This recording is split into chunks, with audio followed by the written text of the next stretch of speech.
Salamat sa pakikinig sa aking kwento.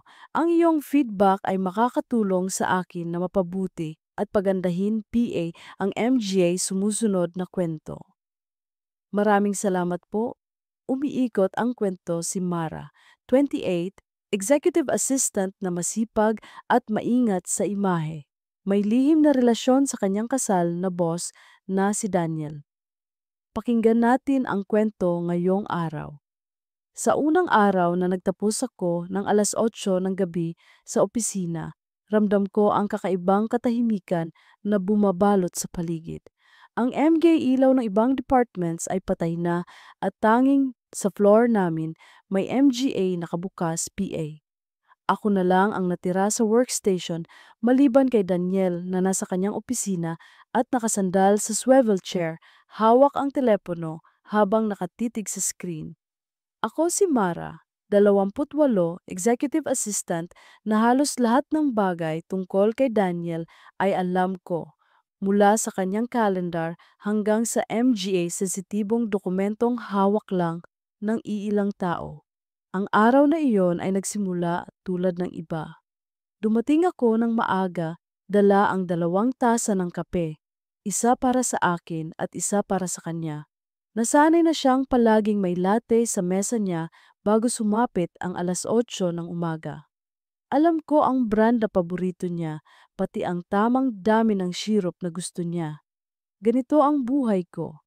Tahimik, organisado at palaging nasa gilid ng spotlight kahit na ang MGA kamay ko ang madalas na nag-aayos ng entablado para sa kanya. Habang papasok ang liwanag ng araw sa malalaking salamin ng gusali, dumating isa-isa ang MGA empleyado, magatawanan sa pantry, ingay ng keyboard at pagbukas-sara ng elevator. Sa harap ng lahat, kami ni Daniel ay employer at assistant lang. Ako ang palaging nakayuko, abala sa MGA meeting invite, habang siya naman ay nakangiti, nakikipagkamay sa MGA kliyente at nagsasalita ng may kumpiyansa. Pero sa likod ng closed-door meetings, ibang mundo ang bumabalot. Noon ko lang napansin kung paanong bumabagal ang oras kapag magkasama kami, kung paanong nagiging personal ang bawat simpleng tanong, at kung paano ko unti-unting natutunang pakinggan hindi lang ang kanyang boses, kundi pati ang kanyang pananahimik. Sa gabi ring iyon, matapos kong i-finalize ang quarterly report na pinapakiusap niyang tapusin, kumatok siya sa mesa ko. Mara.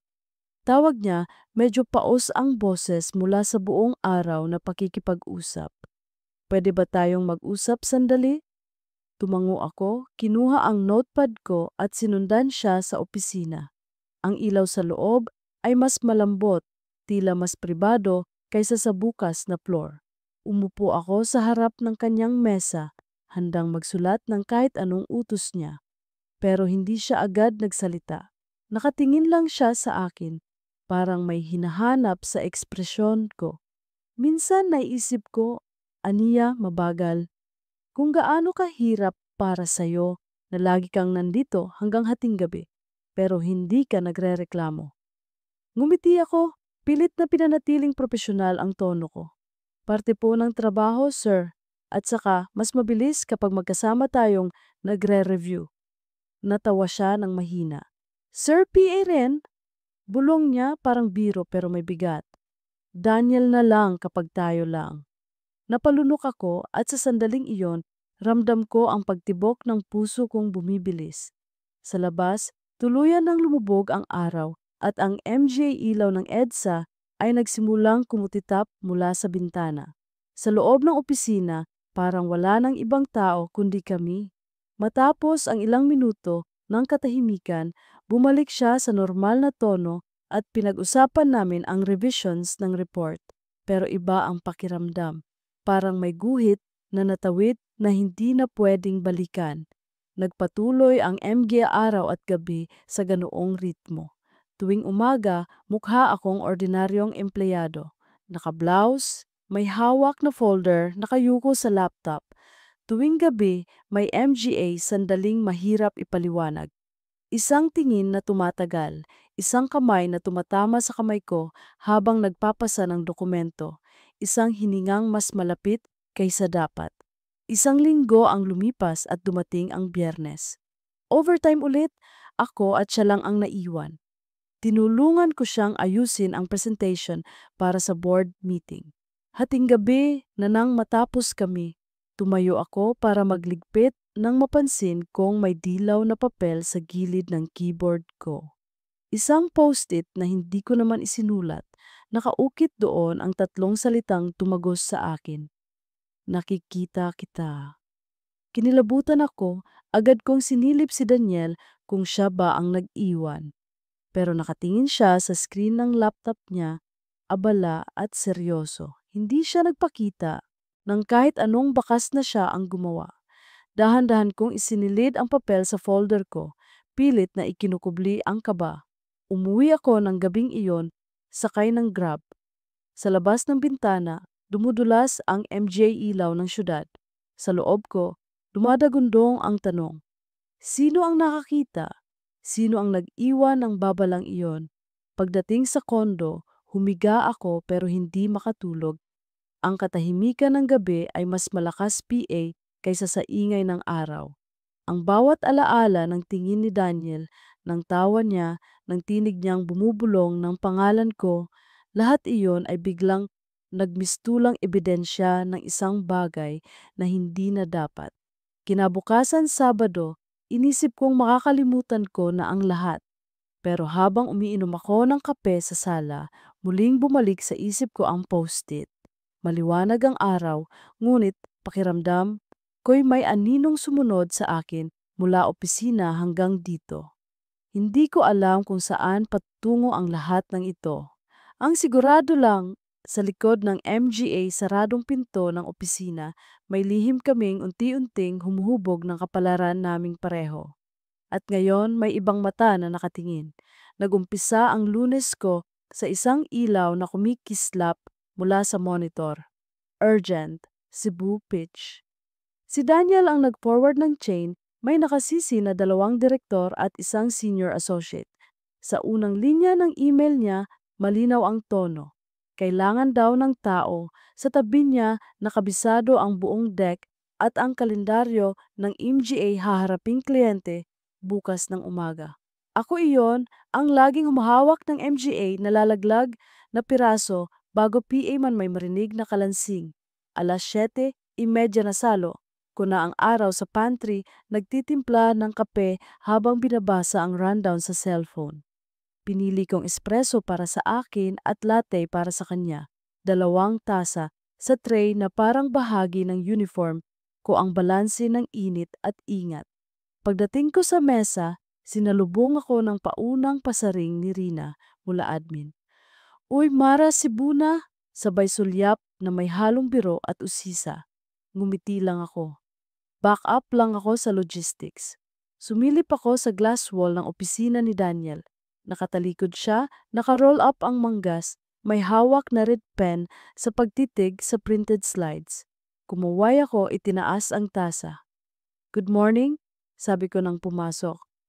Eto na po yung latte. Alam mo na ang gusto ko. Aniya, nagbitiw ng pagod ng ngiti.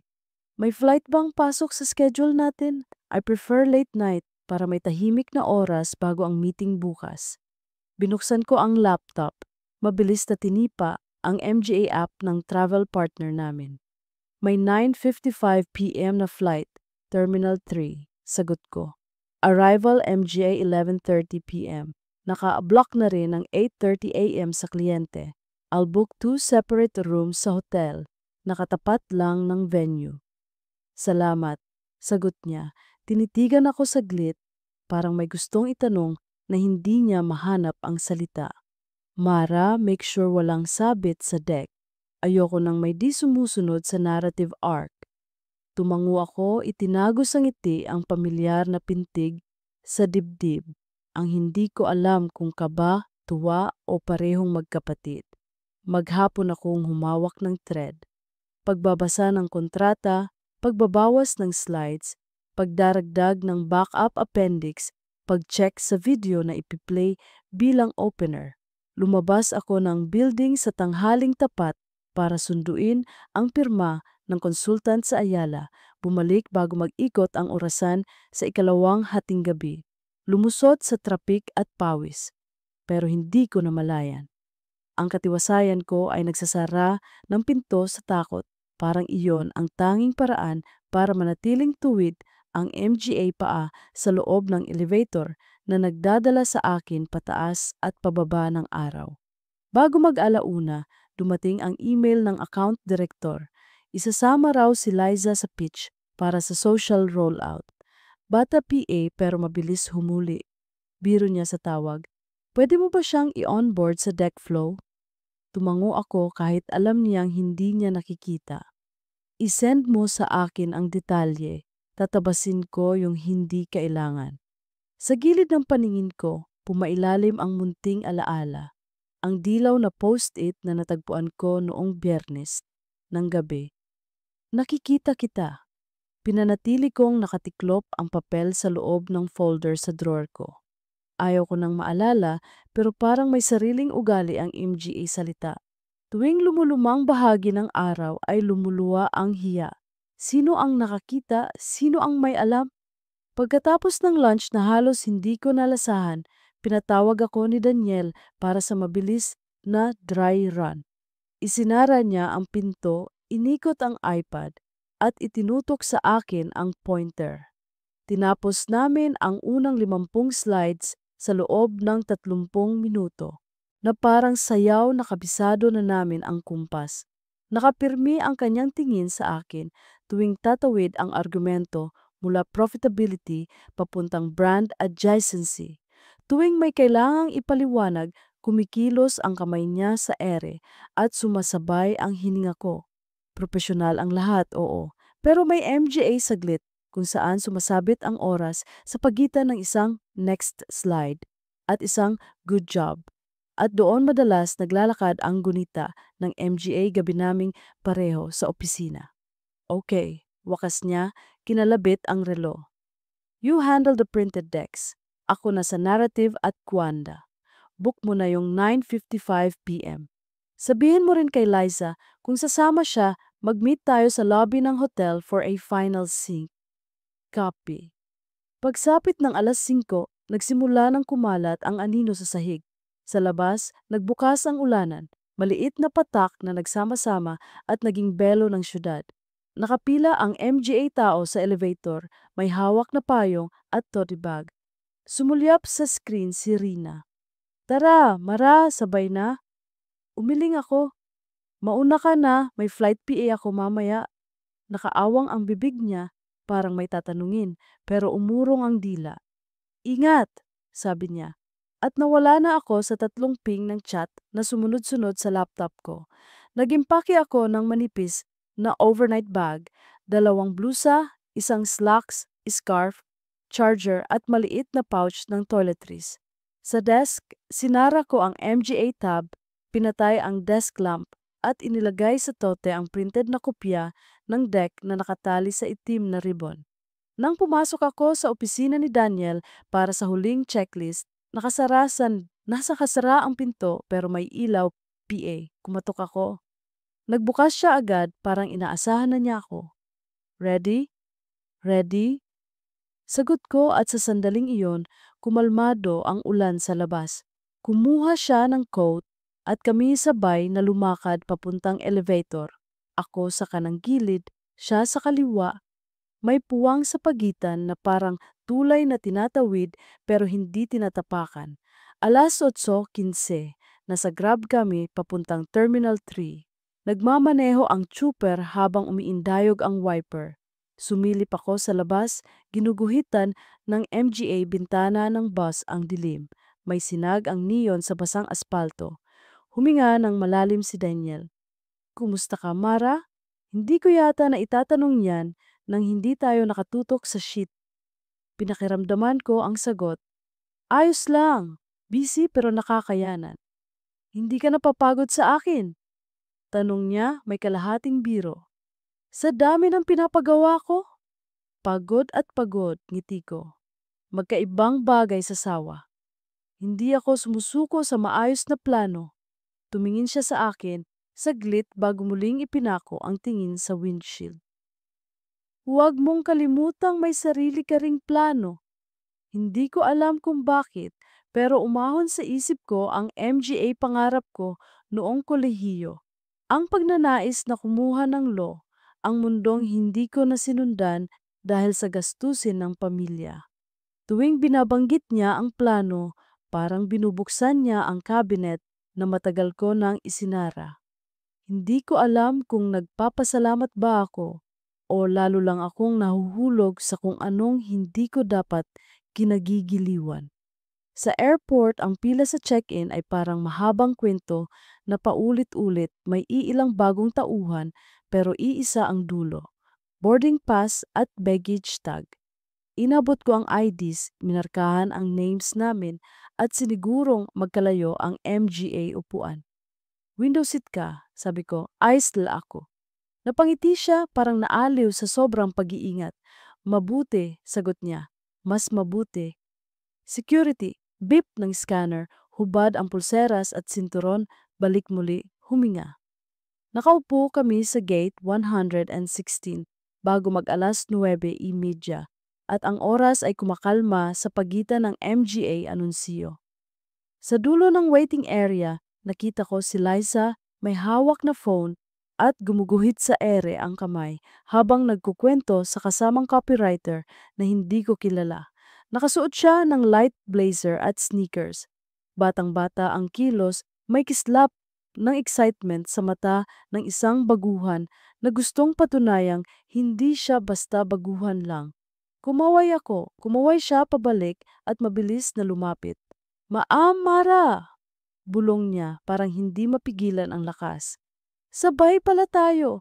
Grabe ang briefs Nasa Slack ko yung updates. Wag mo na akong tawaging maam, sabi ko ngumingiti. Mara lang kapag off-site. Tumingin siya kay Daniel, biglang nagbago ang postura, naging mas maingat. Sir, good evening po. Good evening. Sagot ni Daniel, professional ang nangiti. Kita-kits sa hotel lobby kapag nakapag-check-in na tayo. Final polish lang, then rest. Tumango si Liza tumalikod at sa pag-ikot ng ulo niya sumulyapi yon ng mabilis sa amin. Hindi ko alam kung gumigiit lang ang kuryosidad o may binabasa siyang tono. Isinara ko ang folder, tumayo, at naglakad patungo sa gate nang magsimulang tawagin ang boarding. Pinasok ko sa tote ang isang piraso ng kaba at ipinasiyang, huwag muna itong pag-usapan sa sarili. Sa eroplano, nagpalit-palit ang MGA paalala ng crew at ang lumalaking katahimikan ng cabin. Pagka-take off, kumurba ang syudad at naging kumpol ng MGA alitap-tap. Pinikit ko ang mata, sinubukang ipunin ang lakas para bukas. Maya-maya, may marahang kalabit sa siko ko. Si Daniel nakatungo mula sa aisle seat ng kabilang hanay. Kaya mo, PA? Tanong niya sa mahinang boses na halos hindi marinig sa ingay ng makina. Hindi PA naman ako susuko, biro ko, at ngumiti siya sa dilim. Minsan, ang ngiting iyon ay sapat upang ipaalala kung bakit ko ginagampanan ang lahat ng ito. Hindi dahil sa kanya lamang, kundi dahil sa tiwalang ipinapasa niya sa akin. Isang tiwalang ginagantihan ko ng katapatan at husay. Kung saan nagsisimula at natatapos ang limitasyon yon, iyon ang hindi ko alam. Lumapag kami sa Cebu bago maghating gabi. Ang mainit na hangin na may batong alat-lamig ay sumalubong sa amin na parang ibang bansa sa loob, PA rin ng iisang arkipelago. Sa taxi bay, pumasok kami sa isang sedan. Tahimik ang kalsada, bihirang ilaw sa MGA tindahan, at ang malayo at ilaw ng tulay ay parang bakas ng isa pang kwento. Tinitigan ko ang oras sa cellphone, 11:42 p.m. Sa hotel lobby, biglang sumabog ang liwanag. Marmol na sahig, sampagitang halimuyak, isang grand piano na nakatakip. May 3 staff sa front desk, nakangiti at sanay sa pagod ng MGE flight na dumarating sa oras na ito. Good evening, ma'am, sir. 2 rooms under Miss Mara? Tanong ng receptionist. Yes. Sagot ko, inabot ang ID. Separate rooms please, parehong non-smoking, high floor. Ayaw mo ba ng connecting? Biro ng concierge, hindi ko alam kung gawi lang iyon o sadyang biro. No need, sagot ko, mahinang ngiti. Inabot nila ang dalawang keycard, 1529 at 1531. Nagtama ang MGA mata namin ni Daniel, mabilis at praktikal. Magpahinga ka sandali, sabi niya. 15 minutes sa lobby, final sync. I don't want to overthink tomorrow. Tumango ako. Sige. Pumasok ako sa kwarto, binuksan ang ilaw at tinanggap ng tahimik na carpet at kulob na lamig ang pagod ko. Iniwan ko ang bag sa mesa, hinugasan ang kamay, inayos ang buhok at sumilip sa salamin. Wala sa mukha ko ang panginginig ng loob ko, isang katahimikang natutuhan kong isuot tulad ng blazer na puti. Malinis, hindi nagpapabitaw ng mantsa. Pagbalik ko sa lobby, naroon na si Daniel sa isang sulok na mesa. Nakabukas ang laptop, nakaspread ang 3 kopya ng deck. Umupo ako at inilatag ang notes. Pinagdaanan namin ang Quanda Matrix, kung sino ang sasagot sa budget justification, kung saan lulundag ang case study. Dumaan ang 15 minuto. Naging 30 at hindi namin namalayan ang oras hanggat hindi ko narinig ang tunog ng elevator at ang yabag ng rubber soles. Si Liza. Nakapigil ng hininga at may dalang tote. Sorry, sabi niya. Nakipag-coordinate PA ako sa supplier para sa mock-ups. Okay lang, sagot ni Daniel. Professional PA rin ang tono. Quick review lang. Mara, pakita mo ang flow. Binuklat ko ang deck at sinundan niya. Mabilis umintindi si Liza. Iilan lang ang tanong niya at tumpak ang MGA ito. Habang kinakausap ko siya, napansin ko ang cellphone niyang nakapatong sa mesa, nakabukas ang camera app, nakaswitch sa front cam na tila hindi sinasadyang naiwan. Marahan ko itong binaling, ibinalik sa lock screen. Naka-live ka!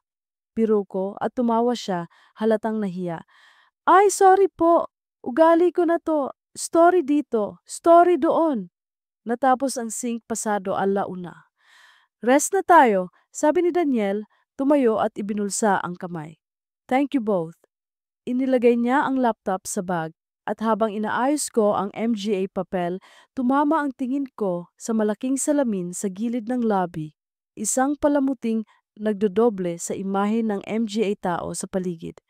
Nandun kami, 3 nakahanay.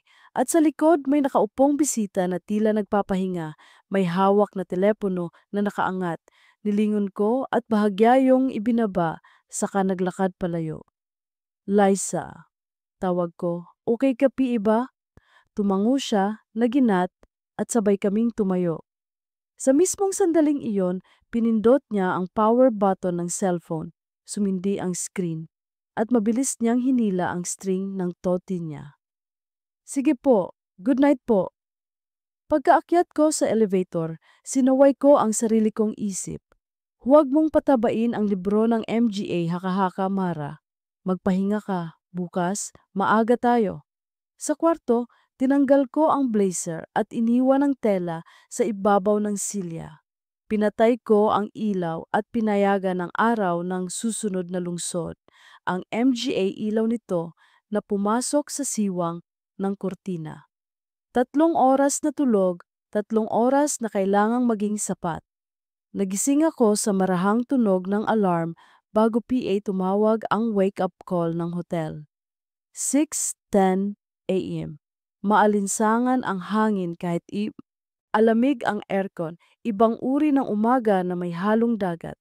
Nagbukas ako ng kurtina, banayad ang araw sa tarangkahan ng ulap.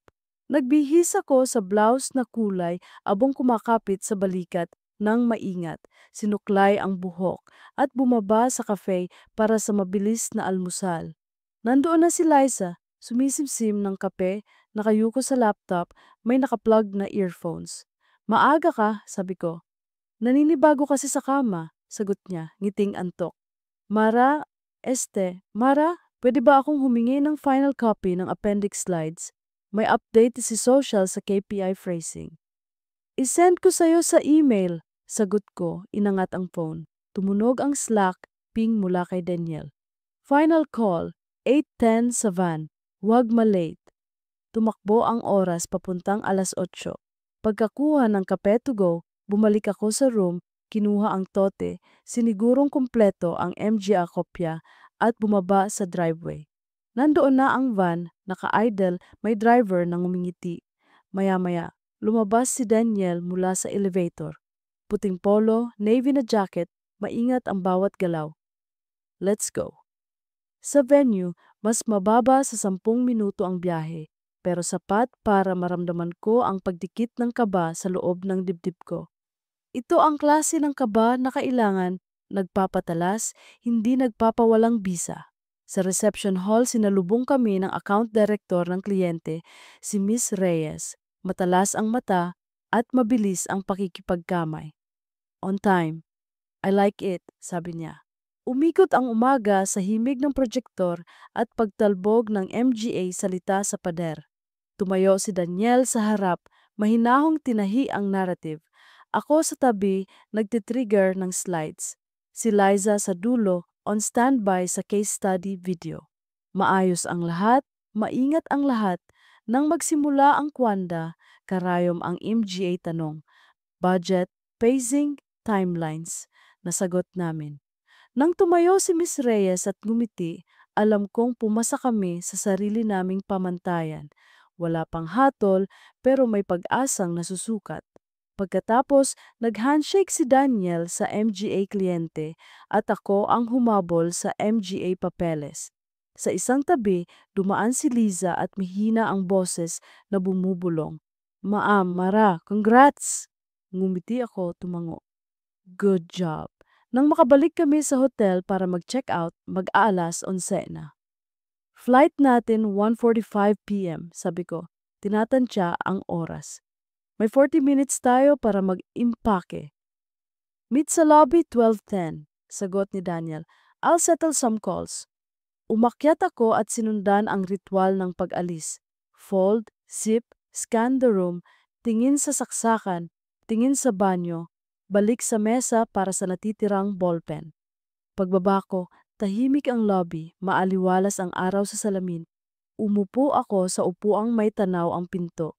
Maya-maya, dumating si Lisa, agad umupo sa katapat at ngumiti. Mabilis ang oras, no? Oo, sagot ko. Ayos din ang flow mo kanina. Salamat, namula ang pisngi niya. May tanong lang ako ha, huwag kang ma-offend. Napatingin ako. Ano yun? Wala naman. At malakas ang kanyang tawa, parang nagbago ang isip sa gitna. Iniisip ko lang kung ilang taon ka na rito sa company. Kasi parang kabisado mo na lahat. 3? Sagot ko, iniwasan ang palad na manghinig. 3 taon. Tumango siya, binitawan ang tingin at sinandal ang likod. Sa gilid ng lobby, may dumaan na lalaking may dalang kamera na may mahabang strap. Guest, marahil. Umupo iyon saglit at parang nag-preview ng shots. Hindi ko binigyan ng saysay. Ayaw kong maging hinala ang araw. Dumating si Daniel, tinapik ang relo at tumayuk kami. Sa mismong pagbangon namin, tumunog ang phone ni Liza. Isang notification mula sa app na naglalaho ang post pagkalipas ng 24 na oras. Sorry, sabi niya, work group chat na itag ako. Sumulyap siya sa screen, kumunot ang noo, at mabilis itong itinupi sa kamay parang may minumukmok na iniisip. Let's go na po. Sa airport pabalik ng Maynila, lumihis ang hangin ng isip ko sa maliit na bagay na iyon. Ang mabilis na pagbabago ng mukha ni Liza, ang parang lihim sa loob ng kanyang palad. Nagtanong ako sa sarili, baka trivial lang iyon. Isang meme, isang biro, isang nakakainis na sticker ng kaopisina. Ayokong gawing krimen ang ordinaryo, ngunit may memorya ang MGA salamin at may memorya ang MGA lobby. Minsan, ang memorya ay nasa kamay ng MGA, taong hindi mo inaakalang may hawak nito. Paglapag namin ng gabi, bumalik ang kilabot ng Maynila. Traffic, busina, ang ilaw ng MGA billboard. Sa Grab, hating gabi na bote ng tubig ang tahimik kong kasama. Si Daniel ay nakatingin sa labas. "Good job today," sabi niya. "Tumindig ka kung saan ka kailangang tumindig." "Team effort," sagot ko at hindi ko na dinugtungan. Ayaw kong ihalo ang sariling tinig sa gitling ng gabing gumuguhit ng malulungkot na anino sa flyover. Bumaba kami sa building. "See you tomorrow," sabi niya. Pormal ang tono, ligtas ang distansya. Tumango ako. "Good night." Naglakad ako palayo at sa bawat hakbang, tila naririnig ko ang tunog ng post-it na umuugong sa loob ng bag, isang paalala na may mata ang mundo kahit nakasara ang pinto. Sa kondo, pagod ang katawan at gising ang isip. Habang sinusuksok ko sa charger ang phone, pumasok ang isang DM mula sa hindi kilalang account. Walang pangalan, generic na avatar. Iisang linya, "Nice lobby." Kasunod ang isang larawan na nakablur ang paligid pero malinaw ang silhouette ng dalawang taong magkatabi sa mesa. Isang lalaki at isang babae. Ang lalaki nakaharap sa laptop. Ang babae nakatungo sa printed deck. Kilala ko ang posisyon ng buhok ko sa batok. Kilala ko ang balikat ni Daniel kahit sa anino. Sa itaas na sulok ng screenshot, may maliit na nakasulat. Forwarded from @L asterisk. Asterisk, asterisk, asterisk, asterisk, asterisk. Napahawak ako sa dibdib. Hindi iyon ang mismong mukha namin pero sapat para tukuyin ang anyo, sapat para magtahi ng espekulasyon. Ang metadata sa gilid, oras, 1:07 a.m. Lokasyon, ang hotel kung saan kami nanatili. Sinilip ko ang listahan ng MGA kakilala na may ganong handle. Isa lang ang pumapasok, Liza. Hindi ko alam kung siya mismo ang pinanggalingan o iyon ang pangalan lang na natruncate ng app. Baka natag lang siya, baka inirepost niya sa internal circle ang isa pang litrato na hindi niya sinasadya. Baka naman hindi. Ipinikit ko ang MGA mata at huminga ng malalim. Sa susunod na araw, babalik ang ritmo ng tao, ang tawanan sa pantry, ang MGA paalala sa kalendaryo. Ngunit ngayong gabi, sa pagitan ng kislot, ng notification at tibok ng puso, may bagay na hindi na maibabalik sa dati. Ang katahimikan ng isang lobby na akala namin ay pagod lamang, pamilyar at walang pinagkaiba sa ibang gabi. Sa ilalim ng ilaw ng cellphone, hinanap ko ang pangalan ni Liza sa app pero naka-private ang account, walang makitang post, walang makitang story. Inilarawan ko sa sarili ang posibleng paliwanag, baka office update, baka behind the scenes, baka proud lang siya. At gaya ng lahat ng iyan, baka walang masama. Ngunit nasa akin na ang larawan at ang mundo ang sadyang malikhain sa paglalapat ng konteksto. Humiga ako at hindi nagpatalo sa antok. Pinakinggan ko ang katahimikan ng unit, ang maliit na hum sa aircon, ang patak ng ulan na bumalik matapos ang isang araw na pahinga. Kung sino man ang nagsabi ng "nice lobby", hindi ko alam kung biro o banta iyon. Ang alam ko lang, may taong nakakita at kung aksidente man iyon o sadya, sa kabilang dulo ng screen na iyon, may kamay na humahawak sa dulo ng PC ng MGA posibilidad. Ang araw ay nagsimula sa isang hindi inaasahang pagbisita. Lunes ng umaga, abala ako sa pag-aayos ng MGA folder sa mesa nang biglang bumukas ang pinto ng opisina ni Daniel. Pumasok ang isang babae na eleganteng nakapustura, nakasuot ng beige na dress at may bitbit na designer bag. Nakilala ko agad siya mula sa MGA larawan sa magazine at sa MGA corporate event na nakikita ko online. Si Ana ang asawa ni Daniel. "Good morning," bati niya, mahinhin ang boses pero matatag ang tindig. Ngumiti ako, nakatayo agad mula sa upuan. "Good morning po, Ma'am Ana." Tumingin siya saglit sa paligid. bago idinako ang atensyon sa akin. Ikaw pala si Mara. Naririnig ko na palagi ang pangalan mo kay Daniel. He says you're indispensable. Napalunok ako, pilit na ngumiti. Ginagawa ko lang po ang trabaho ko. Nakangiti siyang umupo sa sofa na nasa gilid ng opisina habang tinawag si Daniel ng intercom. Ilang minuto lang at bumukas ang pinto at lumabas siya, bahagyang nagulat pero mabilis na nagpakita ng masiglang ngiti. Ana, hindi mo sinabi na dadaan ka. Niyakap niya ito ng magaan at sa harap ng tanawin na iyon, ramdam ko ang pagbigat ng dibdib ko. Parang napuno ng usok ang opisina at ako ang hindi makahinga.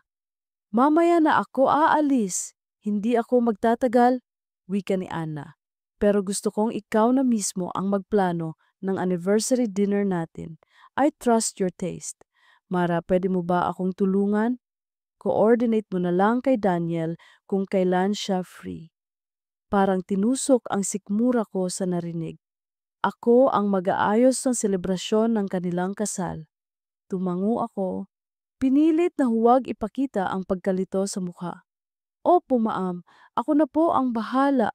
Umupo sila sandali sa opisina, nagtatawanan tungkol sa MGA lumang kaibigan at planong pang weekend. Ako naman, nakaupo sa labas, pinipilit huwag pakinggan, pero malinaw ang bawat tawa na lumulusot sa dingding. Sa bawat halakhak ni Anna, ramdam kong lalo akong lumulubog sa upuan ko. At sa bawat sagot ni Daniel, parang mas lalong bumibigat ang mundo. Pag-alis ni Anna, dumaan muna siya sa mesa ko. Salamat in advance, Mara. Alam kong kaya mo to. Daniel always says you make everything perfect. At umalis siya nang may halik sa pisngi ng kanyang asawa. Iniwan akong nakangiti pero nanlalamig ang MGA palad. Nang makabalik si Daniel sa mesa niya, tumikhim siya. Mara, pasensya na. Hindi ko alam na pupunta siya. Hindi ako tumingin sa kanya, abala kunwari sa kalendaryo. Wala po iyon, task lang naman, kaya kong ayusin. Pero ramdam ko ang panginginig ng boses ko. Maghapon akong nagplano. Tinawagan ko ang 3 posibleng fine dining restaurants, nag-request ng private room at pinili ang menu na alam kong paborito ni Anna.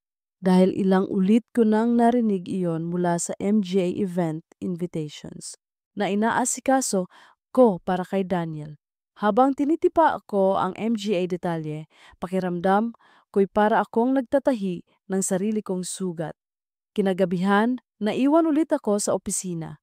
Pinaplansa ko ang reservation details nang pumasok si Daniel sa cubicle ko. Mara, aniya mababa ang boses, hindi kita gustong ipasubo sa ganito. Tumingin ako sa kanya, pilit na matatag. Parte ito ng trabaho, isa lang naman itong dinner. Pero hindi iyon ordinaryong dinner. At pareho kaming nakakaalam, lumipas ang MGA araw at habang papalapit ang anniversary nila, mas lalo akong nadidilaan ng guilt. Sa bawat schedule na nilalagay ko sa kalendaryo ni Daniel, 7 p.m. anniversary dinner with Anna. Parang martilyo ang bawat letra na umaatake sa konsensya ko. Sa opisina, nagsimula na ring kumalat ang MGA bulungan.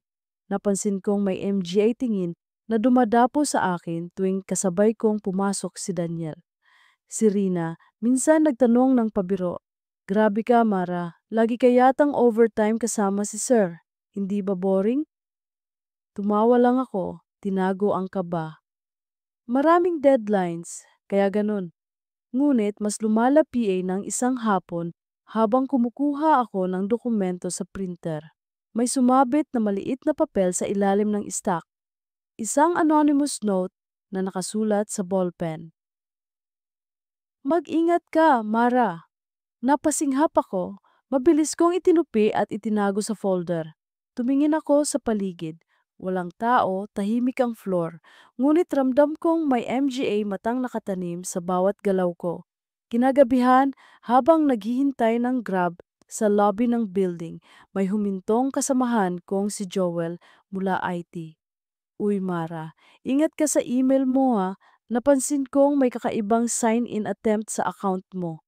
Hindi ko alam kung ikaw yon. Nagulat ako. Ako lang dapat ang may access. San galing? Umiling siya. Di ko PA matrace.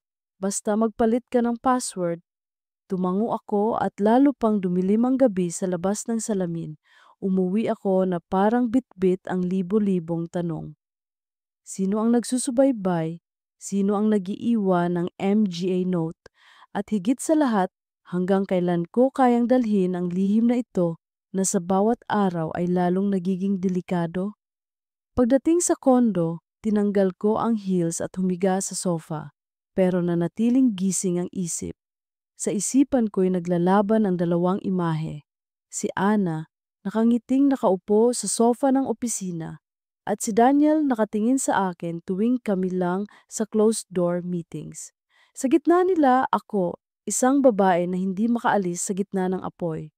Habang dumaraan ang MGA kotse sa EDSA sa ibaba, naisip ko, baka oras na para pumili. Ngunit ang umaga ay nagsimula na parang karaniwang Lunes, mga email, kalendaryo at tawag mula sa suppliers. Ngunit may kakaibang bigat ang hangin. Hindi ko matanggal sa isip ang note na natagpuan ko ilang araw ang nakaraan. Underscore. Mag-ingat ka, Mara. Para bang kahit anong gawin ko, laging may matang nakasunod sa bawat galaw ko. Habang nakaupo ako sa mesa, lumapit si Joel mula IT. Tahimik siyang nakatingin sa monitor ko bago siya marahang nagsalita. Mara, kailangan kitang makausap. May nakita akong kakaiba sa logs ng email account mo. Natigilan ako. Ano ibig mong sabihin? May sign-in attempt na nagmula sa loob mismo ng network natin. Aniya, halos pabulong. At hindi lang iisang beses. May nakaset up na parang forwarding rule.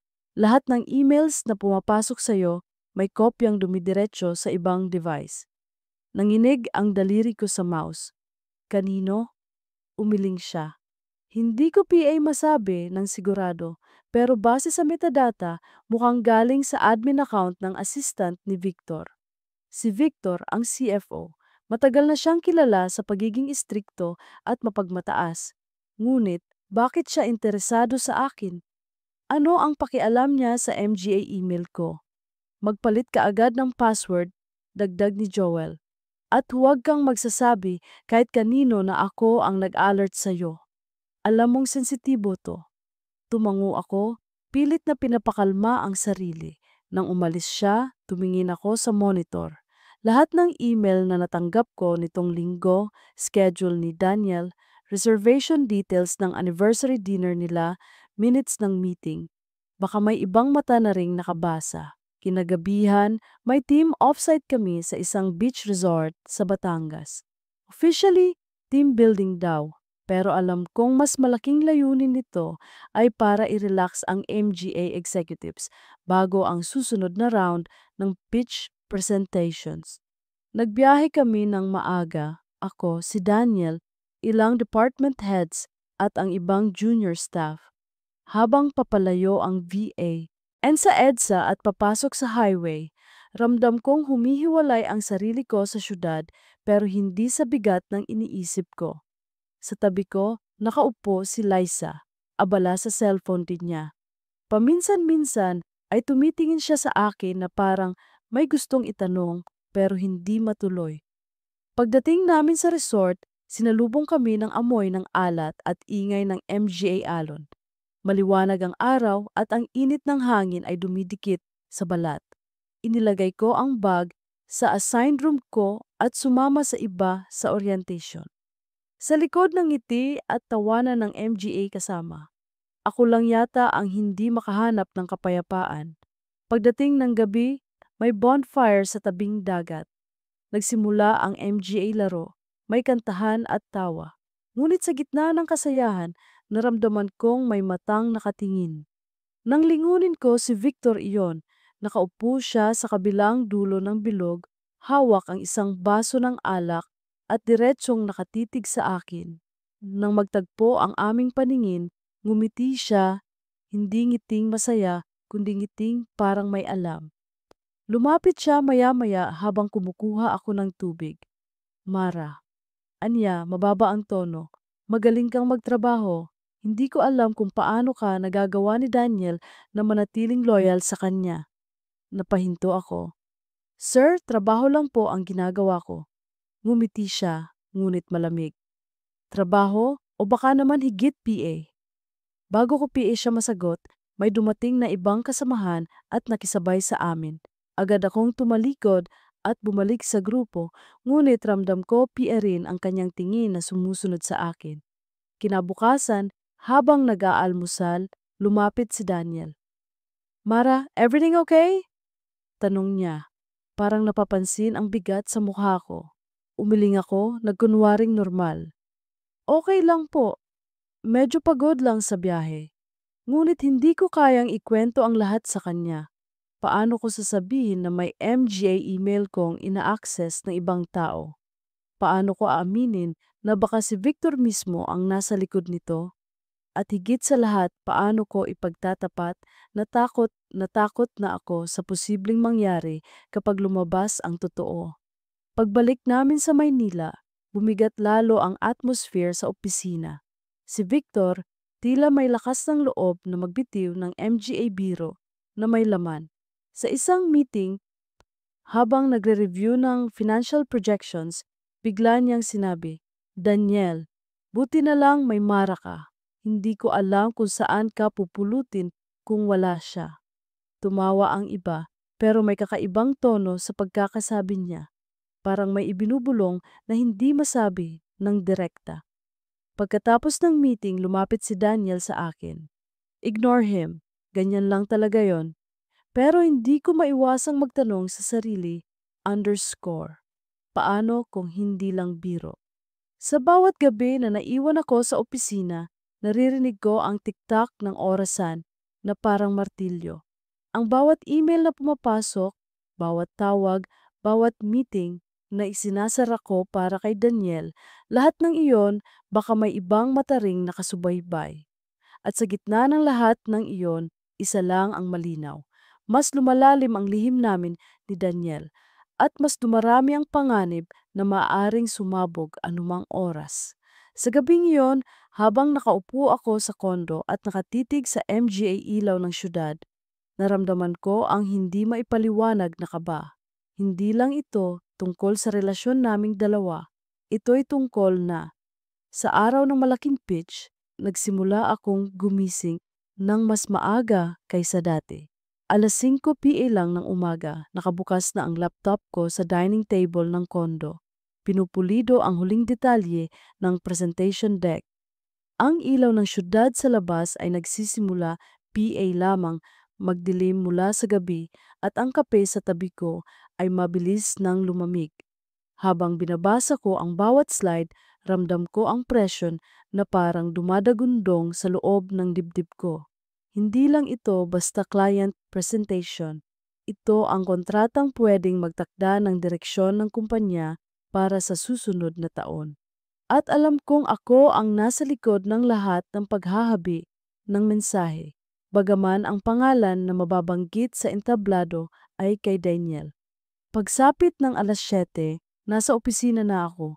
Dumating si Daniel makalipas ang kalahating oras, may dalang makapal na folder at abot hanggang tenga ang pagod. Mara, sabi niya, handa ka na ba? Ngumiti ako kahit nanlalamig ang MGA palad ko. Handa, sir. Nagkape siya at sabay naming tinignan ang deck. Dumating din si Liza para mag-assist sa social media case study. Tahimik siya habang nakaupo sa gilid, nakatitig sa screen ng laptop na parang may iniisip. Nang tumama ang alas 9, sabay-sabay kaming sumakay sa van papuntang hotel venue. Sa loob ng sasakyan, may tahimik na tensyon. Nakaupo si Daniel sa tabi ko, abala sa pagbasa ng printed notes. Si Liza, nasa harap, hawak ang cellphone na tila ba palaging naka-online. Paminsan-minsan, nahuhuli ko siyang sumusulyap sa rearview mirror para tingnan kami. Hindi ko alam kung paranoia lang, pero parang may binabasa siyang hindi sinasabi. Pagdating sa venue, sinalubong kami ng matataas na kisame, makintab na sahig at malamig na hangin mula sa aircon. Umupo kami sa waiting area at habang inaayos ko ang MGA kopya ng deck, lumapit si Victor. Suot niya ang kanyang niwang navy suit at may hawak na tasa ng kape. Mara, anya may pilit ng ngiti, impressive ang trabaho mo sa deck. Nakita ko yung MGA revisions kagabi. Napakunot ang noo ko. Underscore revisions kagabi? Hindi ko yon na-share kahit kanino, maliban kay Daniel. Bago PA ako makasagot, tumingin siya kay Daniel. Magaling ka talaga pumili ng tao. Kung wala si Mara, baka matagal ka nang natabunan ng kompetensya. Tumawa siya ng mahina, pero ramdam ko ang tusok ng kanyang MGA salita. Sa loob ng conference hall, nagsimula ang pitch. Nakaupo ako sa gilid, hawak ang clicker, sabay sa bawat hudyat ni Daniel. Siya ang nagtatahi ng kwento, ako ang kumukumpas sa likod ng entablado. Lahat ay maayos, ang MGA tanong ay nasasagot, ang MGA demo ay gumagana. At sa sandaling iyon, nakalimutan ko ang lahat ng pangamba. Nakatuon lang ako sa bawat segundo, sa kumpiyansa sa boses ni Daniel at sa ritmo naming dalawa na parang matagal nang sinasanay. Ngunit pagkatapos ng presentation, habang abala kami sa pagligpit ng gamit, lumapit sa akin si Liza. Mahina ang tono niya, halos bulong. Ate Mara, may nakita akong kakaiba, may email thread na lumabas kagabi. Hindi ko alam kung dapat kong sabihin sa'yo. Napatigil ako. Anong thread? Nag-ikot siya ng paningin, sinigurong walang nakakarinig. May nag-send ng partial slides sa isang internal group chat. Ang sabi, para makita kung gaano kahina ang narrative ng team ni Daniel. Anonymous yung nagpadala pero mukhang galing sa loob. Parang nabingi ako sa narinig. Sino ang maglalabas ng ganun? At bakit? Bago PA ako makapagtanong ng higit, tinawag siya ng isa pang manager at umalis siya agad. Naiwan akong nakatulala, hawak PA rin ang MGA papel. Pagbalik namin sa opisina, hindi PA rin mawala ang kaba ko. Lumapit ako kay Daniel sa kanyang mesa at maingat na nagsalita.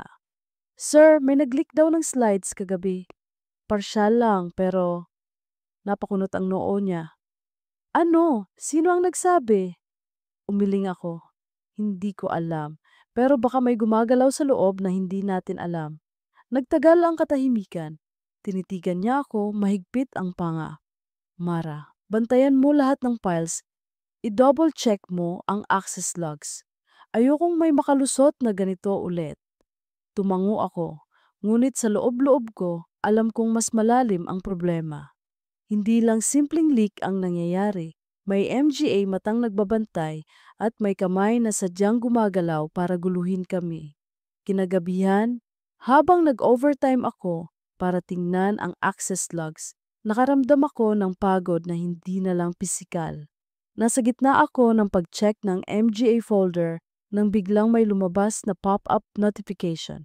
Underscore email sent successfully. Pero wala akong sinend. Binuksan ko ang sent items, may isang draft na lumipad papunta sa isang external address na hindi ko kilala. Subject line, confidential deck. Walang laman ang body pero may attachment, isang PDF ng slides na pinagtatrabahuhan namin. Nanginginig ang kamay ko habang pinatay ko agad ang wifi, ngunit huli na ipadala na. Sa parehong sandali, bumukas ang pinto ng opisina ni Daniel. Lumabas siya, hawak ang coat, halatang uuwi na. Mara, matagal ka PA ba? Tanong niya. Sandali na lang, sir. Sagot ko, pilit na kalmado ang boses. May chine-check lang ako. Ngumiti siya, pagod ang MGA mata.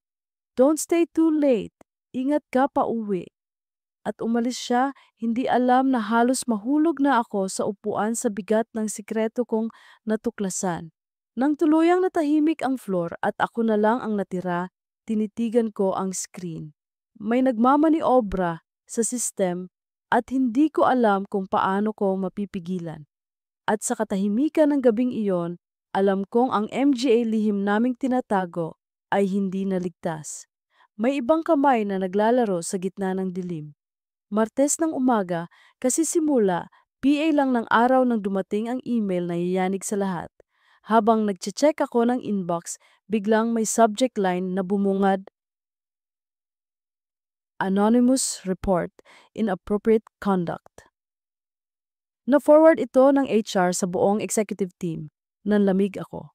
Pagbukas ko, bumungad ang ilang linya ng akusasyon. Malinaw, tuwiran, may di umano'y improper relationship si Daniel at ang kanyang executive assistant. At mas masahol, may nakalakip na larawan.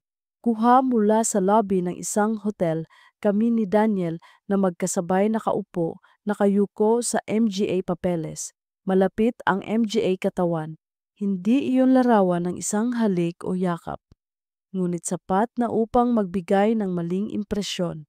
Ang kapsyon sa ilalim, How professional is this? Naramdaman kong parang lumubog ang lupa sa ilalim ng mesa ko.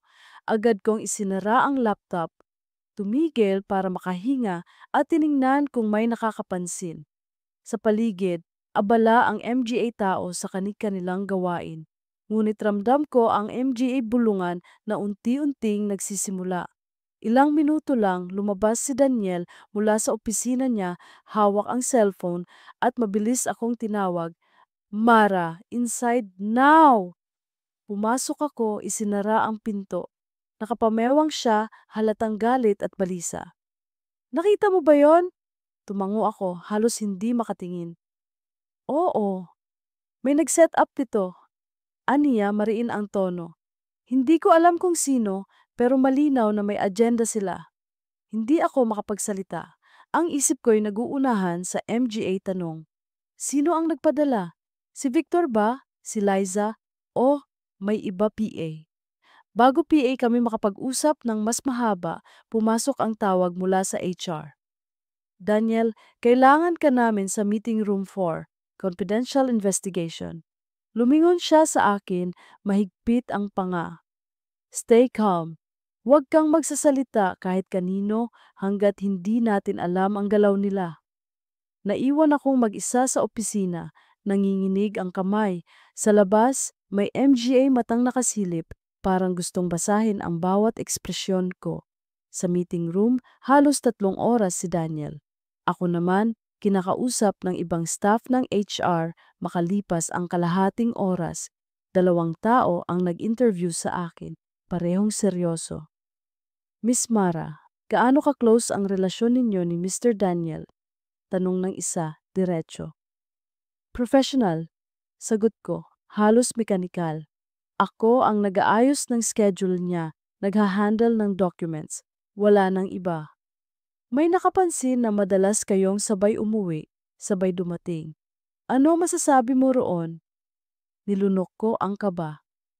Normal po sa nature ng trabaho ko. Late kami madalas dahil sa deadlines at kailangan ko ring sabayan siya para maayos ang lahat. Tumingin ang isa pang HR officer, parang naghahanap ng butas sa sagot ko. Paano mo ipapaliwanag ang litrato sa hotel?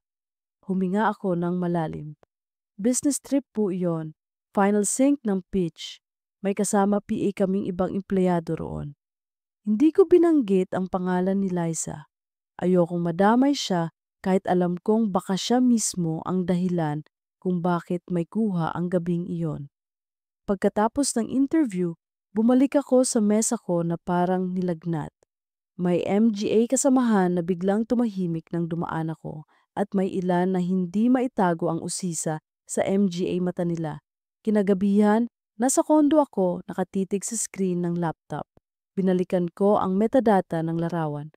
Ang oras, 1:07 a.m., ang lokasyon hotel sa Cebu.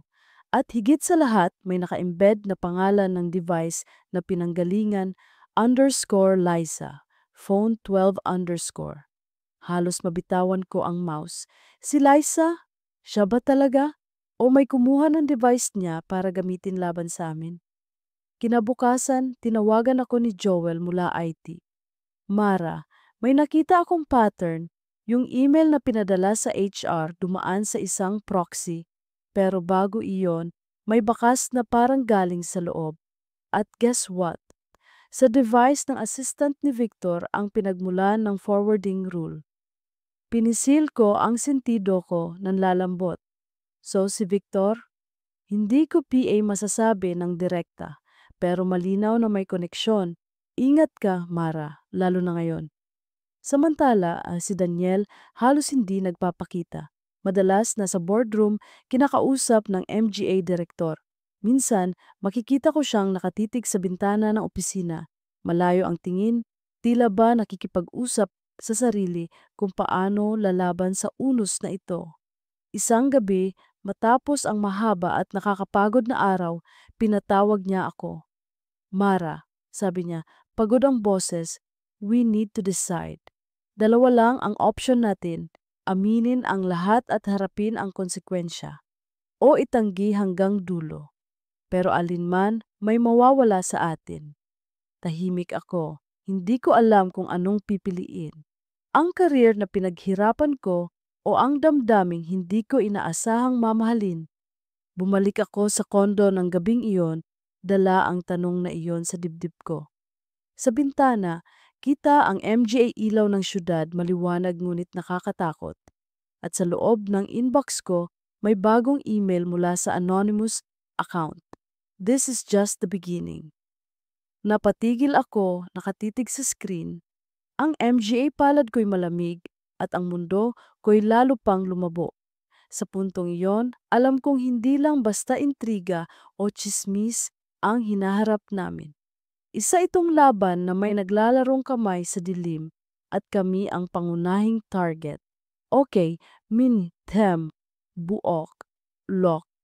PNG Theo Tile 16, 9 asterisk asterisk, Silage Cho, Feb plus 1%, Va, Luai Kach An Kong 16, 9 asterisk asterisk Truok Kirender, Kongkan Kaitem Tuvien, Min Dung Prob Jejok with height, hash 1, Them 2 hum, wow right single quote, render 2, dot py right single quote, jat ngay duoin hom helper, so f underscore has underscore encoder. Python, sao chep mudf probe, image alloc size path, hash lay width, height bang, f probe g equals sign, f probe underscore json. Show entries, stream more width, height, team select streams, v0 I done off, json I path.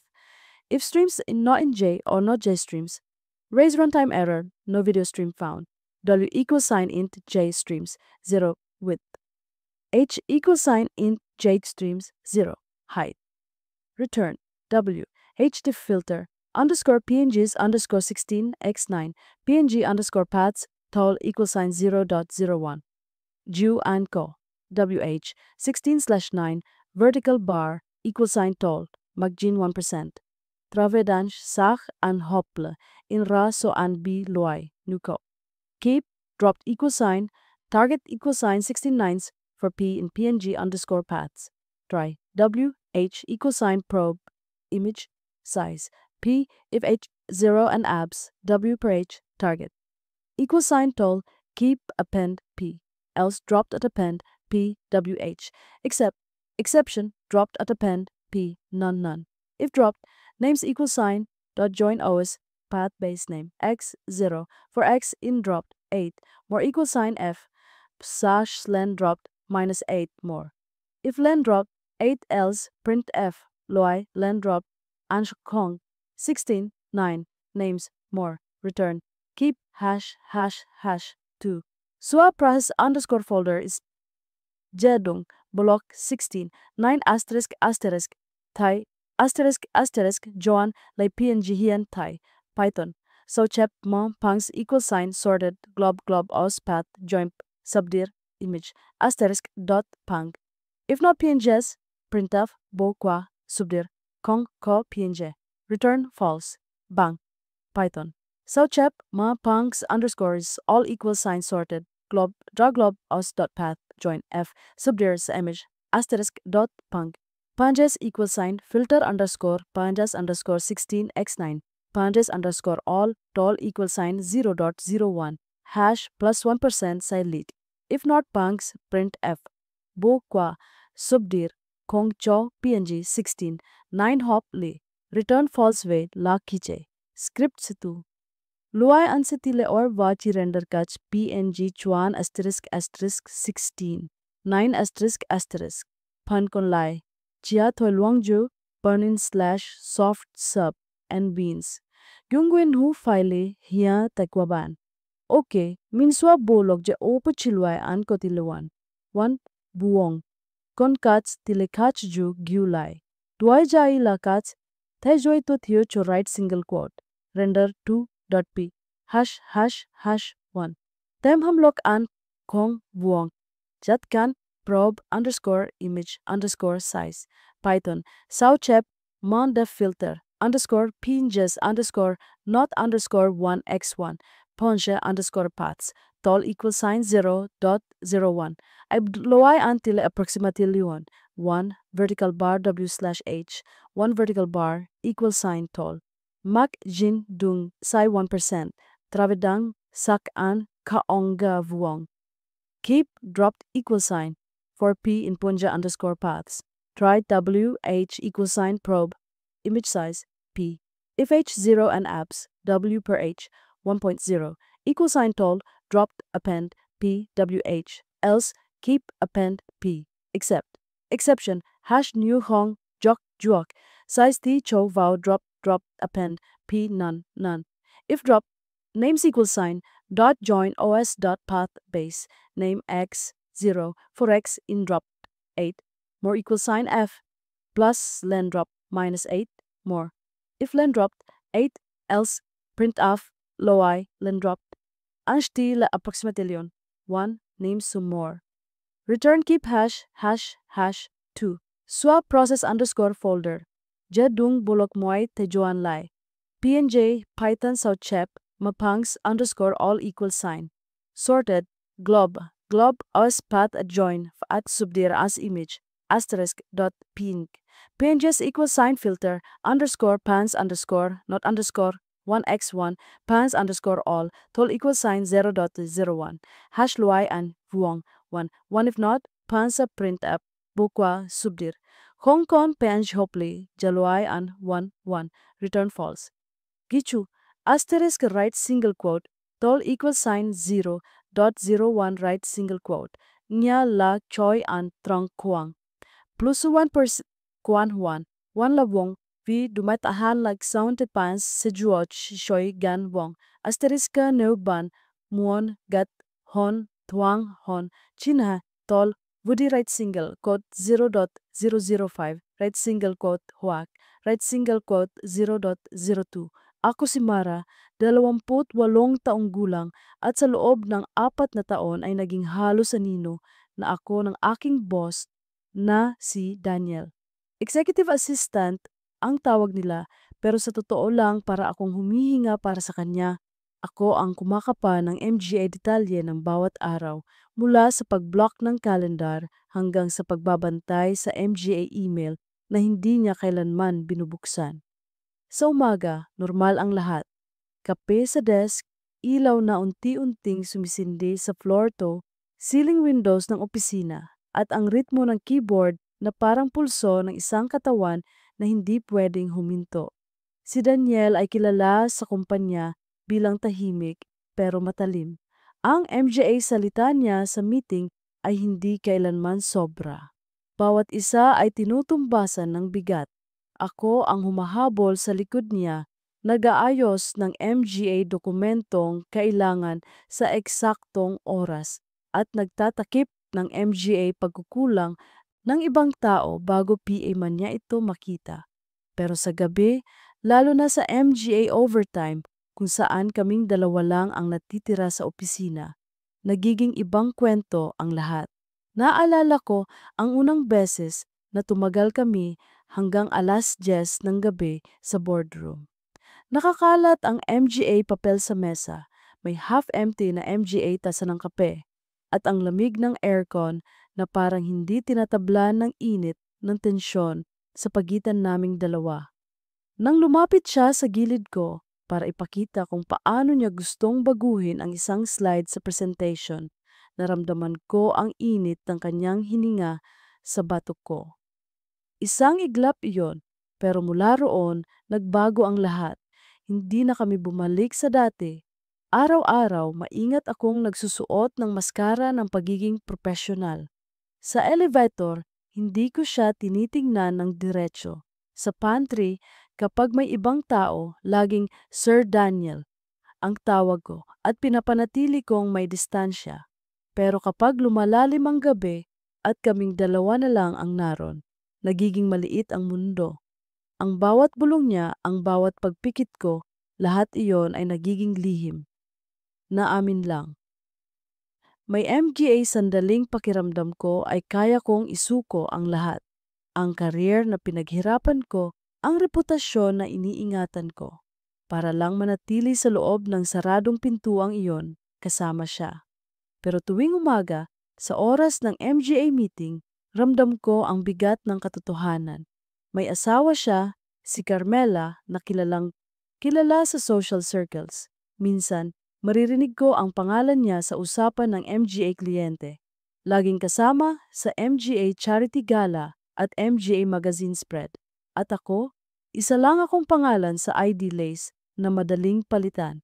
Sa kalagitnaan ng isang Martes, abala ako sa pag-aayos ng calendar invite para sa MGA investors. Naglakad si Daniel palapit sa mesa ko. Mara, i-adjust mo yung 3 p.m. Gawin mong 4:30. Sabihin mo, conflict. Normal ang tono niya. Pero nang magtagpo ang MGA mata namin, may isang segundong hindi niya kayang itago ang init ng tingin.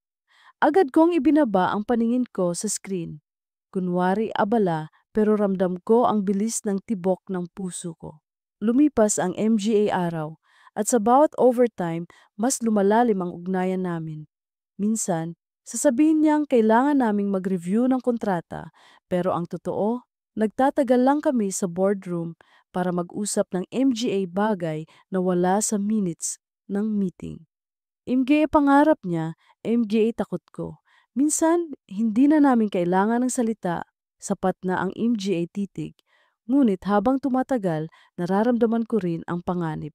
May MGA pagkakataong napapansin kong matagal akong tinititigan ni Leah mula HR kapag dumadaan ako. Si Anton naman, ang sales lead, palaging may biro na masyadong dedicated si Mara kay Sir Daniel. Tawa lang ang sagot ko, pero sa loob-loob ko, parang may MGA matang palaging nakabantay. Isang gabi ng Huwebes, pasado 9:00, nakatambak PA rin kami sa boardroom. Nakaupo siya sa dulo ng mesa, nakatanggal na ang necktie, habang ako na may nakasandal sa swivel chair, pagod na pero hindi PA rin umaalis. Bigla niyang sinabi, kung ibang sitwasyon lang siguro, Mara. Hindi niya tinapos ang pangungusap at hindi ko na rin hiningi. Minsan, mas ligtas ang MGA salitang hindi binibigkas. Habang nakatitig ako sa ilaw ng building sa tapat, napansin ko ang paggalaw ng anino sa labas ng glass panel ng boardroom. Isang mabilis na pagdaan ng tao o baka imahinasyon ko lang, pero sa isang iglap, huminto ang anino. Parang may nakasilip, nanonood. Napakagat ako ng labi at bago ko PA man maitaas ang tingin, umalis na ang anino. Nanlamig ang batok ko. Kung sino man iyon, tiyak na nakita ang hindi dapat makita. Kinabukasan, parang normal lang ang lahat. Sa umaga, dinala ko ang MGA papeles para sa weekly executive meeting. Naglakad sa hallway na puno ng MGA ingay ng telepono at mabilis na yabag ng MGA sapatos na may takong. Ngunit sa loob ko, bit-bit ko PA rin ang alaala ng aninong huminto sa labas ng boardroom. Hindi ko masabi kay Daniel. Baka isipin niyang nagiging paranoid ako. Kaya itinabi ko sa likod ng isip ko. Tinakpa ng trabaho at dami ng schedule na kailangan kong buuin. Ready ka na ba sa business trip?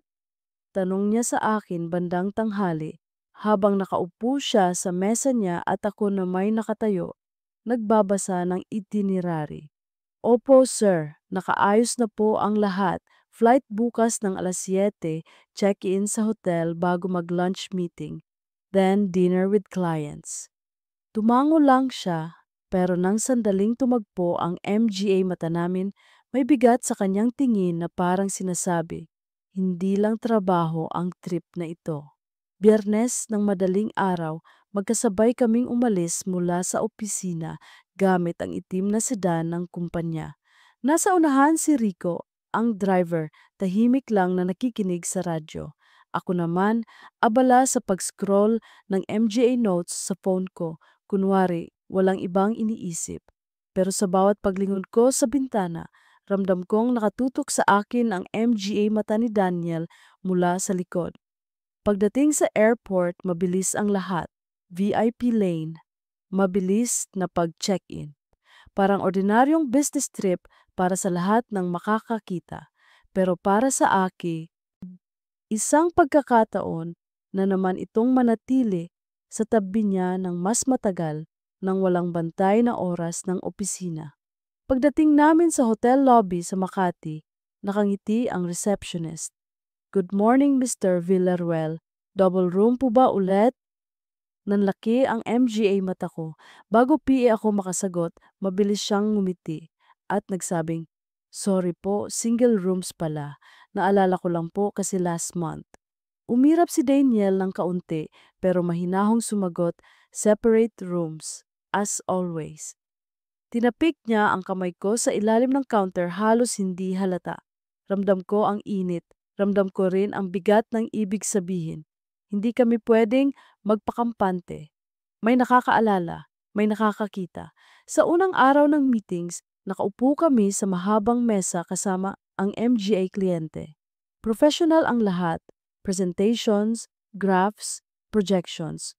Ngunit tuwing nagsasalita si Daniel, nararamdaman ko ang tahimik na kumpiyansa niya at tuwing bumabalik siya sa kanyang upuan, palaging may sandaling sumasagi ang braso niya sa akin. Maliit na kilos pero sapat para mapabilis ang tibok ng puso ko. Sa gilid, napansin ko si Leah, bagong staff mula HR na kasama sa trip para sa documentation.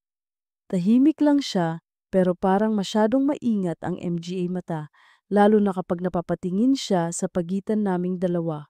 Sa gabi, pagkatapos ng dinner with clients, naglakad kami pabalik sa hotel. Maingay ang MGA ilaw ng EDSA, naglalaban ang tunog ng busina at ng MGA tao sa sidewalk. Pagdating namin sa parking area ng hotel, nakasabay namin si Anton, ang sales lead. Uy Mara, late night ka na rin ha, dedicated talaga. Binitiwan niya iyon na parang biro, pero ang tingin niya kay Daniel ay matalim, may halong alam. Ngumiti lang ako, tinakpan ng tawa, pero ramdam ko ang kaba sa sikmura ko. Kinagabihan, habang nasa loob kami ng itim na sedan pabalik sa opisina, biglang nagring ang telepono ni Daniel, Bluetooth call, na konekta sa speakers. Love, uuwi ka na ba? Boses iyon ng isang babae, malambot pero may bigat. Si Carmela. Saglit akong natigilan, ramdam kong nanlamig ang MGA palad ko. Oo, may konti pang inaayos. Don't wait up. Sagot ni Daniel, kalmado ang tono. All right, don't be too late. Pagputol ng tawag, katahimikan ang bumalot sa loob ng sasakyan. Tanging ingay ng kalsada ang naririnig. Hindi kami nag-usap. Hindi ko na kailangang marinig ang paliwanag. Alam ko na. At mas lalo kong naramdaman kung gaano kabigat ang sitwasyong pinapasok ko. Pagdating sa basement parking ng opisina, bumaba ako ng sedan. May kinuha akong folder sa bag ko at sa pagbukas nito, may nalaglag na kapirasong resibo. Napansin ko agad ang logo ng hotel kung saan kami nag-check-in. Pinulot ko ito. Nakapangalan kay Daniel, pero ang oras na nakalagay ay 2:00 ng madaling araw. Oras na dapat nasa kwarto na ako mag-isa. Nanlamig ang buong katawan ko. Hindi ko maalala na bumaba siya o may ginawang reservation ng oras na iyon. Tiningnan ko siya, pero abala siya sa pagkuha ng laptop sa likod ng sasakyan. Gusto kong magtanong pero pinigilan ko ang sarili ko. Sa halip itinupi ko ang resibo at isinilid sa bulsa ng blazer ko. Habang paakyat kami sa elevator ng opisina, ramdam kong lumiliit ang mundo. At sa likod ng utak ko, kumakaskas ang tanong. Ano PA ang hindi ko alam tungkol sa kanya? Lunes ng umaga, mas maaga ako sa opisina kaysa karaniwan. Ang ilaw sa hallway ay malamlam, PA, parang nag-aantay din ng MGA yabag ng MGA tao. Sa pantry, ako lang ang naron, nagtitimpla ng kape. Humahalo ang amoy ng brewed beans sa lamig ng aircon at saglit kong nakalimutan ang bigat ng MGA tanong na iniwan ng resibo mula sa hotel. Pero hindi nagtagal, bumukas ang pinto at pumasok si Yvette, ang VP ng operations. Eleganting babae siya, laging matalas ang kilos at tingin. Mara, ikaw lang? Maaga ka ngayon, sabi niya habang inaayos ang scarf niya. Opo, ma'am. Marami lang pong kailangang tapusin bago ang quarterly review. Ngumiti siya, pero may kakaiba sa paraan ng pagtitig niya sa akin. Para bang sinusukat ang bawat galaw ko. Tumalikod ako agad at kinuha ang tasa ko para maiwasan ang MGA mata niya. Alam kong marunong si Yvette bumasa ng katahimikan. At ayaw kong may mabuo siyang hinala. Pagsapit ng 10:00, puno na ang opisina. Ang ingay ng MGA tawag kaluskos ng papel at pagbukas-sara ng MGA pintuan ng conference room ay naging bahagi ng araw. Ako ang abala sa pag-aayos ng MGA dokumento para kay Daniel. Nang dumating siya, diretso siya sa desk ko. Mara, handa na ba ang reports? Tanong niya. Tumango ako, iniabot ang binder. Mabilis niyang sinulyapan, tapos nagbigay ng bahagyang ngiti. Walang salita, pero sapat na iyon para magaan ang dibdib ko kahit kaunti. Sa pantry muli ng hapon, nagsisiksikan ang MGA empleyado. May MGA nagkakape, may nag-uusap tungkol sa review. Narinig ko ang ilang bulungan at sa gilid ng mata ko nahuli ko si Leah mula HR na nakatitig sa akin. Hindi siya ngumiti, hindi rin umiwas. Basta lang siyang nakatingin, tahimik, pero tila puno ng MGA tanong. Nang umalis ako, sinundan niya ako ng tingin. Para akong nilalamig kahit mainit ang kape sa kamay ko. Paglabas ko ng pantry, nasalubong ko si Rico, ang driver. May hawak siyang envelope na parang galing sa guard station. Ma'am, may sasabihin lang ako. Mahinang boses niya. Ano yon, Rico? Tanong ko, kabado agad. May napansin ako nung isang gabi. May taong kumukuha ng litrato malapit sa entrance habang papasok kayo ni Sir Daniel. Hindi ko lang alam kung para kanino. Parang may kumurot sa sikmura ko. Sigurado ka ba? Tumango siya. Oo ma'am, ingat lang po kayo. Iniabot niya ang envelope na may lamang MGA delivery receipts. Walang koneksyon iyon pero ang sinabi niya ang tumatak sa isip ko. May kumukuha ng litrato. May nakakita, pagsapit ng gabi, bumuhos ang ulan. Tumigil ako sa lobby pinagmamasdan ang imgia patak na dumudulas sa salamin habang naghihintay ng taxi. Nang makasakay ako, agad kong napansin na parang may motorsiklong sumusunod. Bawat kanto, bawat hinto, sa stoplight, naroon siya. Itim ang helmet, walang plate na kita. Sinubukan kong hindi magpahalata pero sa loob ko, bumibilis ang tibok ng puso ko. Pagdating ko sa kondo, nagmadali akong pumasok sa elevator, halos hindi na lumingon. Kinagabihan, habang nagtatanggal ako ng blazer at inaayos ang MGA papel sa mesa, binuksan ko ang laptop. Doon ko nakita ang isang unread email. Wala itong sender name, kundi random na kombinasyon ng MGA letra at numero. Ang subject line, basa, closed doors, don't mute cameras. Napatigil ako, hindi ko agad binuksan, nakatitig lang ako sa screen habang sa labas patuloy ang pagbuhos ng ulan. Ang MGA salita ay parang lason na hindi ko mawari kung dapat ko bang tikman o itapon. Nakaupo ako sa dilim ng kwarto, iniisip kung kanino galing ang email na iyon at kung hanggang saan ang nakita nila. Buong araw ng Martes, pinilit kong huwag isipin ang email na iyon. Nakaupo ako sa desk ko, may MGA nakabukas na tab sa laptop, Excel reports, MGA draft ng kontrata, calendar invites, pero sa bawat paglipat ng cursor ko, lagi kong nakikita sa gilid ng isip ko ang subject line, "Closed doors don't mute cameras." Parang may nakasabit na pangungusap sa batok ko na hindi maalis-alis.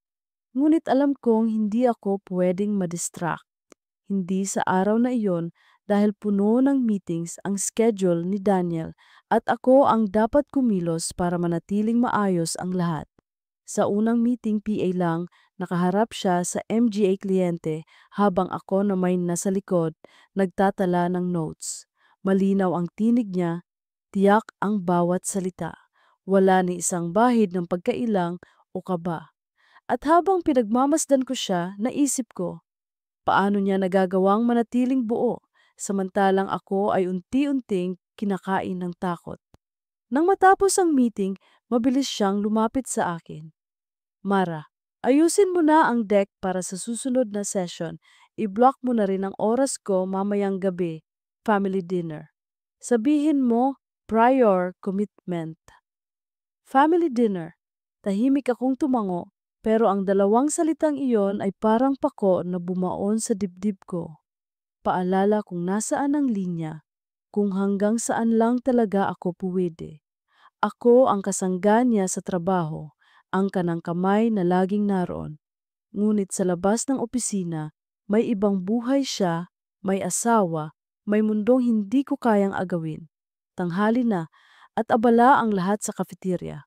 Habang nakapila ako para kumuha ng pagkain, naramdaman kong may nakamasid.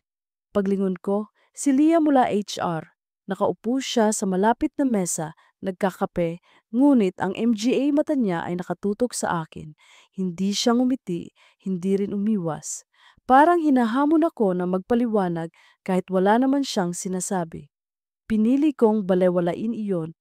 Umupo ako sa pinakadulo at tinapos agad ang pagkain ko. Sa bawat subo, ramdam ko ang bigat ng kanyang tingin. Pagbalik ko sa mesa, nandoon na si Daniel. Tahimik niyang iniabot ang isang folder. "Confidential, hawakan mo muna. Huwag kang magkakamaling ipasa kahit kanino." Tumango ako.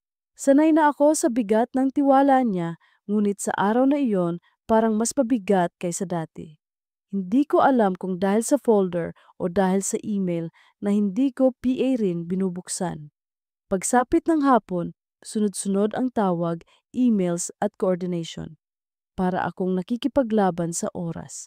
Ngunit kahit ganoon, sa bawat sandaling may katahimikan, bumabalik ang isip ko sa inbox. Doon nakatago ang sagot sa lahat ng kaba ko.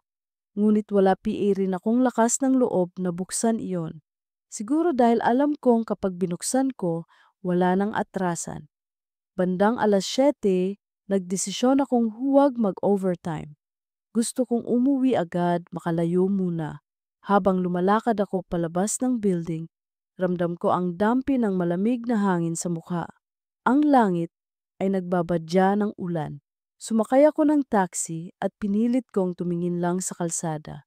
Ngunit pagdating ko sa kondo, naroon PA rin ang kaba. Nakapatay ang lahat ng ilaw sa unit, maliban sa maliit na ilaw mula sa laptop na naiwan kong nakacharge sa mesa. Naupo ako sa harap nito. Matagal akong nakatitig sa screen bago ko hinawakan ang mouse. Isang C, click, at bumukas ang email. Isang larawan ang sumalubong sa akin.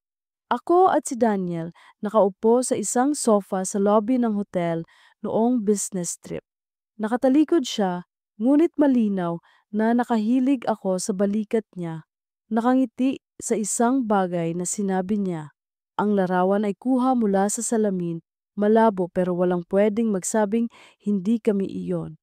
Sumikip ang dibdib ko, pakiramdam ko, hinihigpitan ang leeg ko ng isang lubid na hindi ko makita.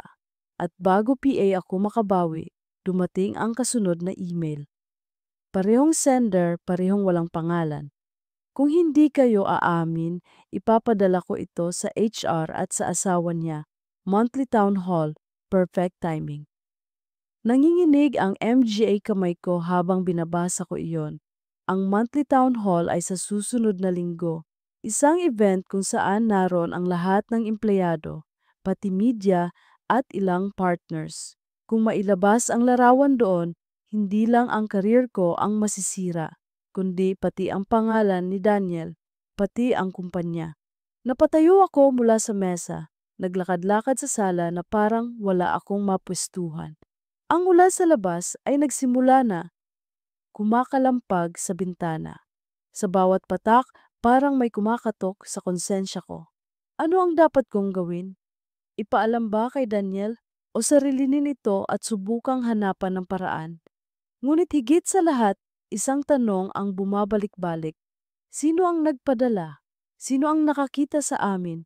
Ang receptionist sa hotel? Si Leah na palaging nakamasid? Si Anton na laging may biro? O baka si Yvette na sanay magbasa ng katahimikan? Habang nakatitig ako sa ulan, alam kong hindi na pwedeng manatiling tahimik. Ang lihim namin ay hindi na lamang amin. At ang oras ay mabilis na nauubos. Mabigat ang hangin ng araw na iyon. Maliwanag ang araw pero parang nakadikit sa balat ang init at alinsangan. Bawat tao sa opisina ay abala sa kanilang trabaho. Keyboard na walang tigil ang pagtipa. Teleponong patuloy sa pagring. MGA papel na kaliwat kanan ang nililipat. Pero para sa akin, lahat ng tunog na iyon ay parang ingay lang na humahalo sa tibok ng dibdib ko. Sa isipan ko'y paulit-ulit piirin ang larawang natanggap ko mula sa anonymous sender. Ang banta, ang posibilidad na sa isang iglap, gumuho ang lahat. Bandang 10:00, tinawag ako ni Daniel. Mara, conference room B tayo mamaya. May kailangan tayong pag-usapan. Malamig ang tono niya pero kilala ko siya. Hindi iyon basta instruction. May bigat sa pagitan ng MGA salita. Tumangulang ako at agad nagmarka sa calendar, block time. Walang nakakaalam kundi kami. Pagsapit ng hapon, tahimik akong pumasok sa conference room B. Pamilyar ang tunog ng pinto nang magsara para bang may nakukulong na sikreto. Si Daniel ay naroon na, nakaupo sa dulo ng mesa. Nakataas ang MGA siko at nakapatong ang MGA daliri sa magkabilang piski para siyang general na naghahanda sa digmaan. Mara. Bungad niya, hindi agad tumingin.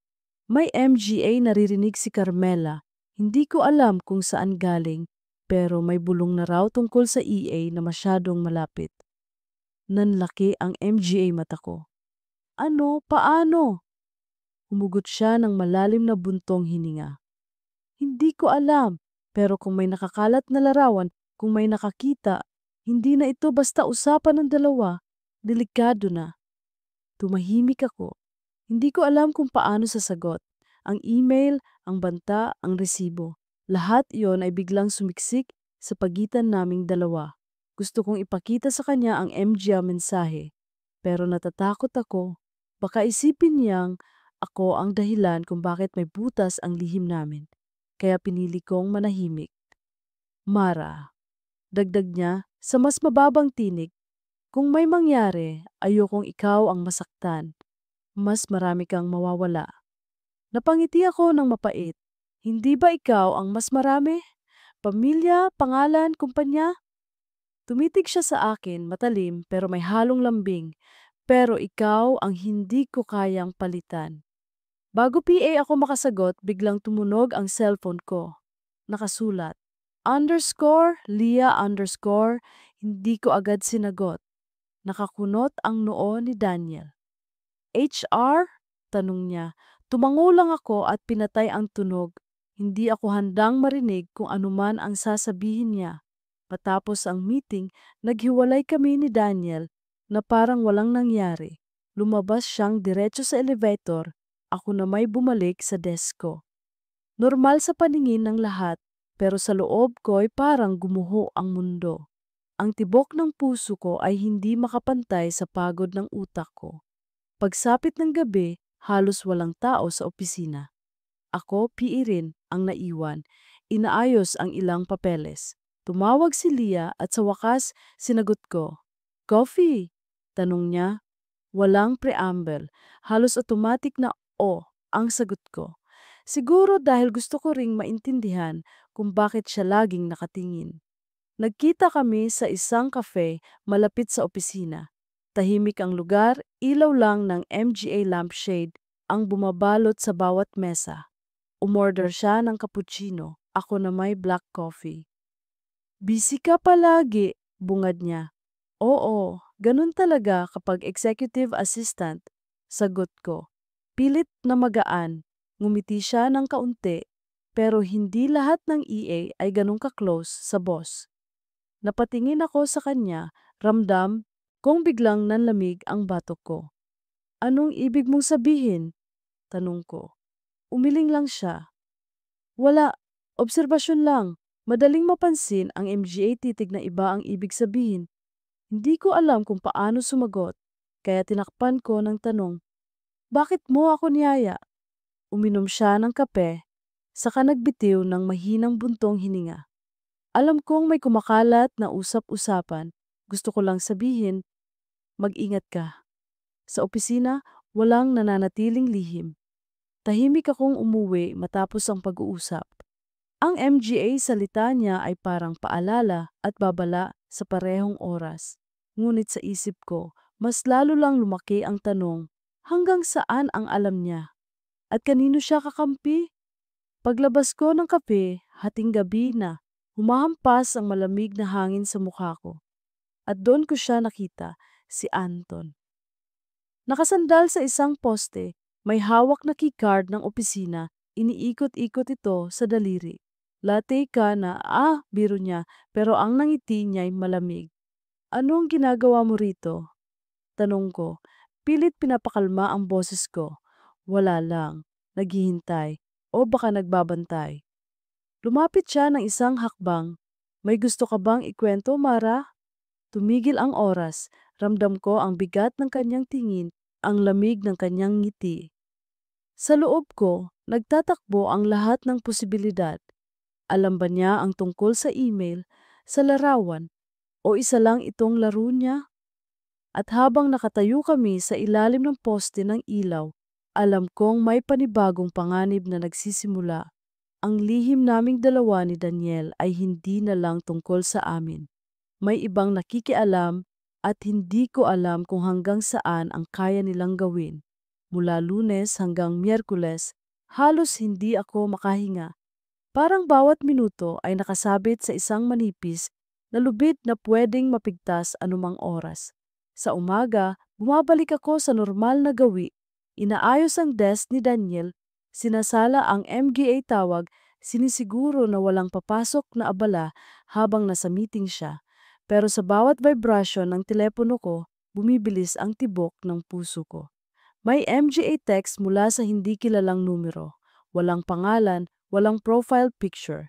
MGA salitang simple lang pero matalim. We see you. O minsan, isang larawan ng likod ko habang nasa lobby. Hindi ko alam kung sino ang nagpadala. Hindi ko alam kung gaano kalawak ang alam nila. Si Daniel naman ay abala sa ibang problema.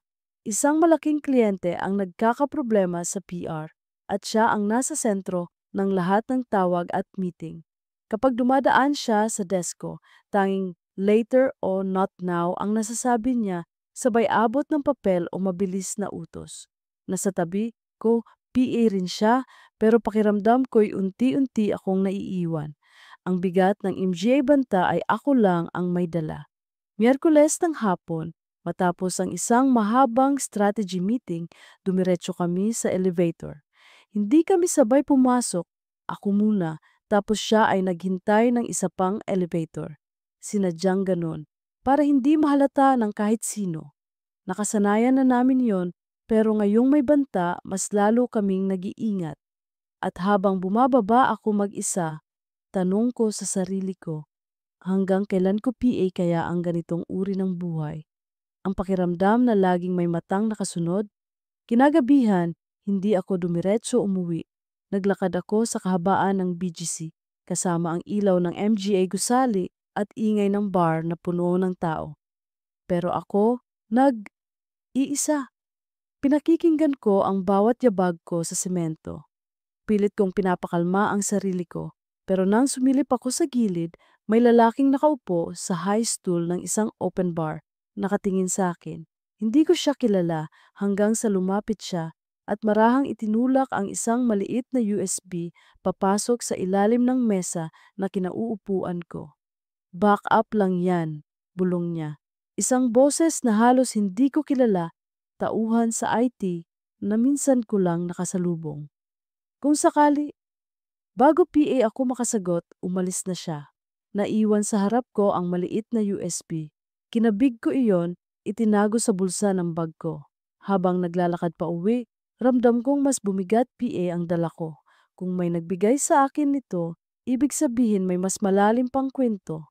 At kung may underscore, backup, underscore, ibig sabihin may ibang bersyon ng katotohanan na maaring sumabog anumang oras. Pagdating ko sa kondo, halos hindi ko agad magawang isaksak ang USB. Nanginginig ang MGA daliri ko. Ngunit sa huli, hindi ko nakayanan ang kuryosidad. Binuksan ko ito. Doon ko nakita ang ilang folder. CCTV clips mula sa mismong hotel lobby kung saan kami nakita ni Daniel. Maraming anggulo, front desk, entrance. Kahit ang reflection sa glass wall, lahat ay malinaw. At doon ko rin nakita ang ibang mukha. Hindi lang kami ni Daniel ang nandoon. May iba pang executive. May isa pang babae. At parehong oras iyon ng mismong gabing kami dumating. Nanlamig ako. Hindi lang pala kami ang may lihim. Hindi lang kami ang target. Sa susunod na araw, bumalik ako sa opisina na parang may bagyong dala. Hindi ko alam kung ipapakita ko ba kay Daniel ang nakita ko. Kung sasabihin ko ba sa kanya na hindi lang tayo ang nasa bingit ng panganib. Ngunit habang naglalakad ako sa hallway, nasalubong ko si Anton. Hawak niya inang lumang keycard, iniikot-ikot sa daliri niya. Ngumisi siya sa akin. Mahilig ka bang magtago ng sikreto, Mara? Tanong niya. Parang biro pero may tinatagong alam. Hindi ako sumagot. Dumiretso lang ako pero ramdam ko ang kanyang tingin hanggang mawala ako sa kanto. Sa hapon muling tumawag ang hindi kilalang numero. Clock's ticking, sabi ng boses. Mababa, modulado, hindi ko makilala. At bago putulin, narinig ko ang huling linya. Town Hall's your judgment day. Kinagabihan, hindi ako nakatulog. Nakatitig lang ako sa MGA folder ng USB sa MGA larawan at video na parang MGA multong hindi maalis sa screen. Ang tanong ay hindi na lang kung paano kami matatagong dalawa ni Daniel. Ang tanong ay sino PA ang sangkot at anong laban ang papasok PA. Habang lumulubog ang gabi at tahimik ang lungsod sa labas, ramdam kong papalapit na ang araw ng pagpili.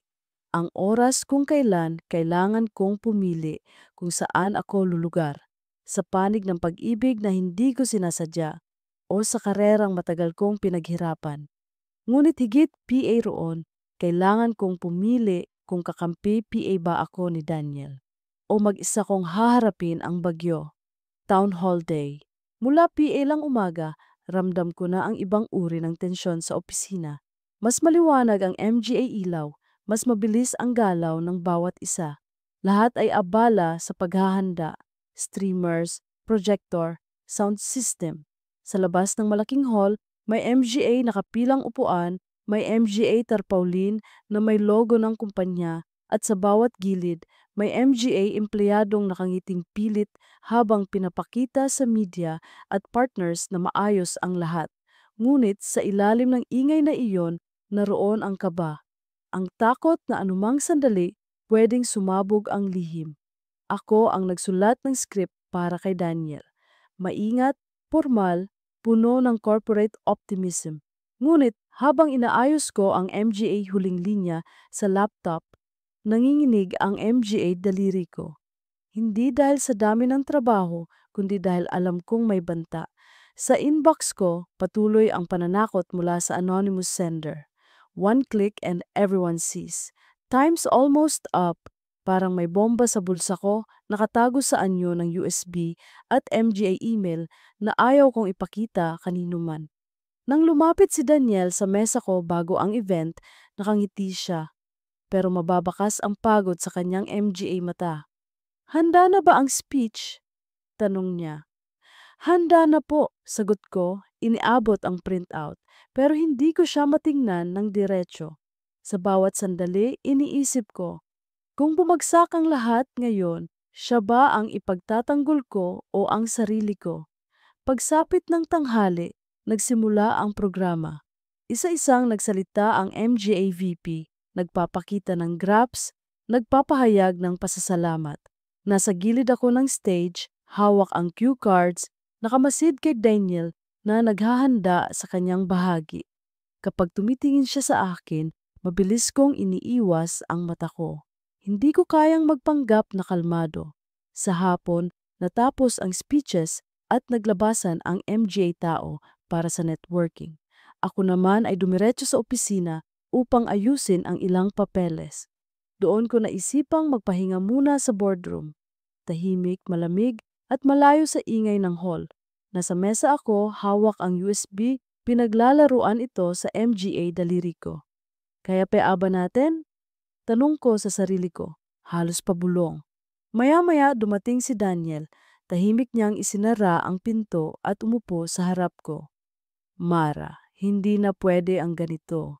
May MGA bulong na umaabot na sa HR, may MGA nagmamasid, at si Carmela, mas madalas na akong tinatanong tungkol sa overtime. Tiningnan ko siya, ramdam kong nangingilit ang luha ko. Daniel, hindi na ito tungkol sa atin lang. May MGA email, may MGA larawan, at hindi lang tayo ang nandyan. Iniabot ko ang USB. May iba PA. Napakunot ang noo niya. Anong ibig mong sabihin? Hindi lang tayo ang nasa CCTV ng hotel. May isa pang executive, may isa pang babae. Ibig sabihin, mas malaki ito kaysa sa atin. Tahimik siya, hindi agad sumagot. Parang binabalanse ang bigat ng MGA salita ko. Ngunit bago PA siya makapagsalita, biglang narinig naming kumalansing ang door handle. Napatigil kami pareho. Tumayo ako, inipit ang USB sa palad. Bumukas ang pinto, hindi si Leah, hindi si Anton, hindi kahit sino mula HR. Si Carmela ang pumasok.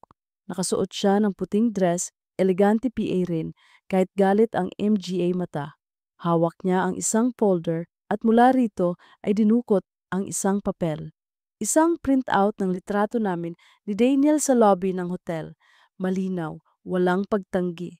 Gabi-gabi kong iniisip kung gaano kalayo ang kaya mong itago, Daniel. Malamig niyang sabi, halos walang emosyon pero ramdam ang bigat. Ngayon, hindi ko na kailangang manghula. Hito na ang katibayan.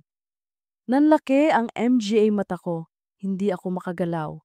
Parang natuyo ang lalamunan ko.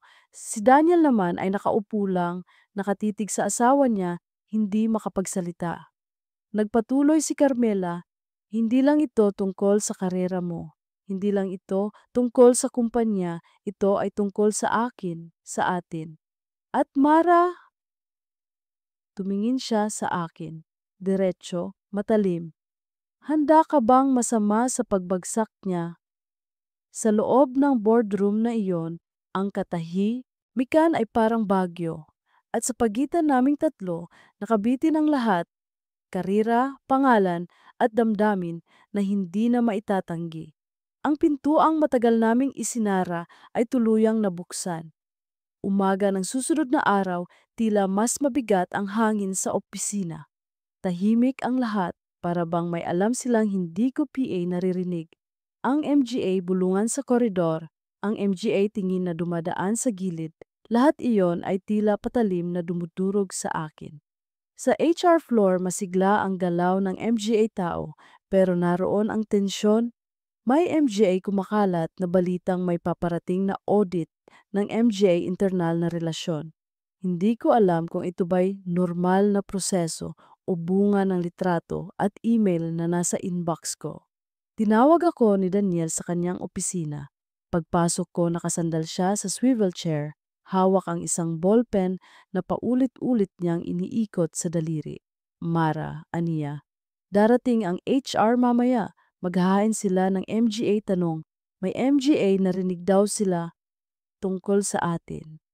Napalunok ako pero tumango. Ano nang sasabihin natin? Humugot siya ng malalim na buntong hininga. Kung may lumabas sa salo ako, hindi ka nila dapat madamay. Napalunok ako ng mas mahigpit. Pero kung aamin ka, tapos na ang lahat para sa'yo, para sa atin. Siguro, iyon ang kabayaran. Malamig niyang sagot. Sa buong araw, sunod-sunod ang pagpupulong ng HR. Pinapasok ako sa isang maliit na silid na puno ng MGA papel at laptop. Sa harap ko nakaupo si Leah at dalawang HR officers. Ang MGA tanong nila ay pabalik-balik. Ano ang relasyon mo kay Ginoong Villaruel? May pagkakataon bang lumabag ka sa company policy? Naroon ka ba sa hotel noong gabing iyon? Pinilit kong maging kalmado. Hindi ako umamin pero hindi rin ako nagsinungaling. Ang bawat sagot ko ay nasa pagitan. Hindi malinaw, hindi tiyak, ngunit alam kong hindi iyon magtatagal. Sa dulo ng mesa, may MGA papel silang pinapakita. Imagay alarawan. Ang litrato mula sa email. Nang matapos, diretso akong umuwi. Pagdating ko sa kondo, agad kong binuksan ang laptop. Nandoon PE rin ang USB. Nandoon PE rin ang MGA folder. Muling bumungad sa akin ang MGA video mula sa hotel. At doon ko muling nakita, hindi lang kami ni Daniel. May isa pang executive na kilala ko, si Yvette, ang VP ng operations. Sa tabi niya, isang batang lalaki na hindi mula sa kumpanya. Hawak nila ang parehong kwarto kung saan kami rin ay dumaan. Napatitig ako sa screen, halos hindi makahinga. Hindi lang pala kami ang lihim sa loob ng kumpanya. At bigla kong naunawaan, baka hindi lang simpleng blackmail ang lahat. Baka may mas malawak na plano. Kung may iba pang kasangkot, ibig sabihin may naghihintay na mas malaking iskandalo. At kung gagamitin nila ang ebidensyang ito, hindi lang kami ang mawawasak. Buong kumpanya ang yayanigin. Kinabukasan, nagkaroon ng emergency board meeting. Hindi ako dapat naron pero pinatawag ako bilang assistant ni Daniel. Nakaupo ako sa gilid ng mesa, tahimik na nakikinig. Ang MGA bosses ng MGA executive ay magkasalungat. May MGA humihiling ng investigasyon. May MGA humihiling na itago ang lahat para hindi masira ang pangalan ng kumpanya.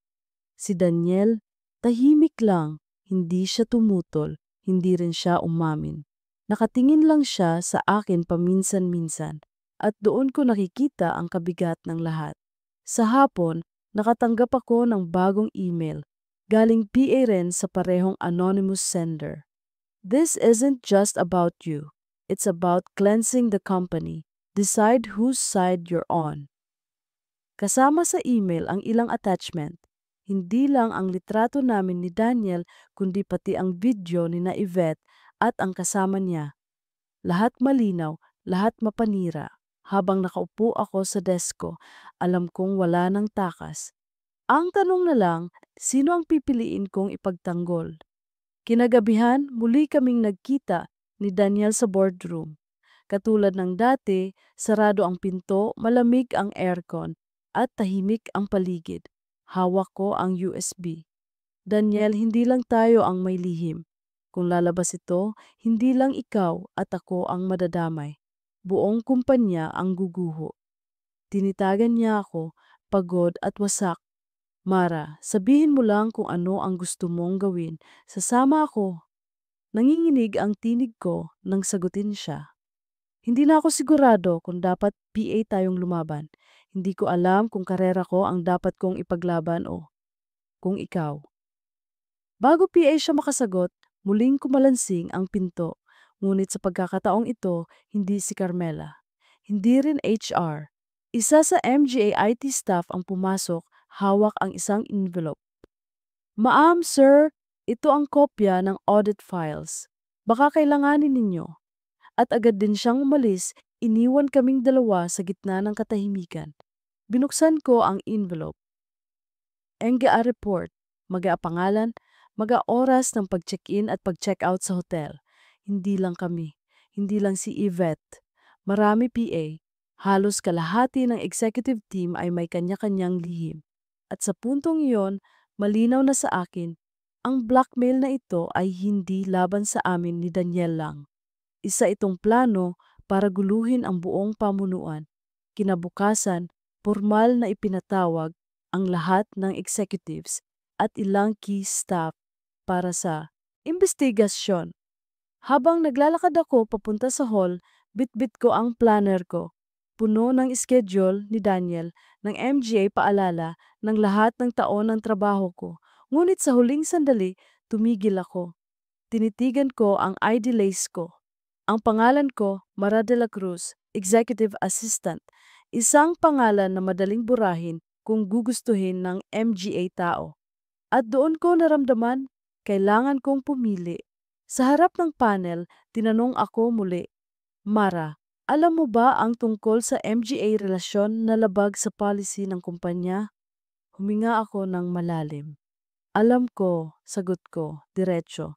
At hindi lang kami ni Ginoong Villarreal ang dapat ninyong tingnan. Marami PA, nasa USB ang MGA ebidensya. Nabigla ang lahat, tumahimik ang silid, at sa loob ko alam kong iyon na ang huling hakbang. Ang huling piraso ng lakas na meron ako. Pag-uwi ko kinagabihan, inalis ko ang lahat ng gamit sa desk ko. Planner, MGA ballpen, kahit ang maliit na frame ng pamilya ko. Isa-isa kong tinupi, inilagay sa bag. Sa mesa na iwan ang ID lace ko. Wala na akong balak kunin. Habang nakatayo ako sa bintana ng kondo, pinagmamasdan ang liwanag ng lungsod, alam kong tapos na ang isang kabanata. Di ko alam kung saan ako dadalhin ng susunod na araw, pero tiyak ako sa isang bagay. Pinili ko ang katotohanan kaysa sa kasinungalingan. At sa huling pagbukas ko ng MGA file sa USB, may isang detalye PA akong hindi napansin noon. Isang folder na may pangalan, Kahos Next Targets. Nang buksan ko, naroon ang MGA pangalan ng MGA executive na hindi PA nadadamay. May MGA timestamp, may MGA litrato. At doon ko naunawaan, ang desisyon kong magsalita ay hindi pagtatapos, kundi simula ng isang mas malawak na paglilinis. Ang lihim namin ni Daniel ay bahagi lang ng mas malaking kwento. Habang pinapatay ko ang laptop at sinasara ang MGA ilaw, bumulong ako sa sarili ko. Ito na ang huli para sa akin at kay Daniel. Pero para sa kanila, magsisimula PA lang ang bagyo.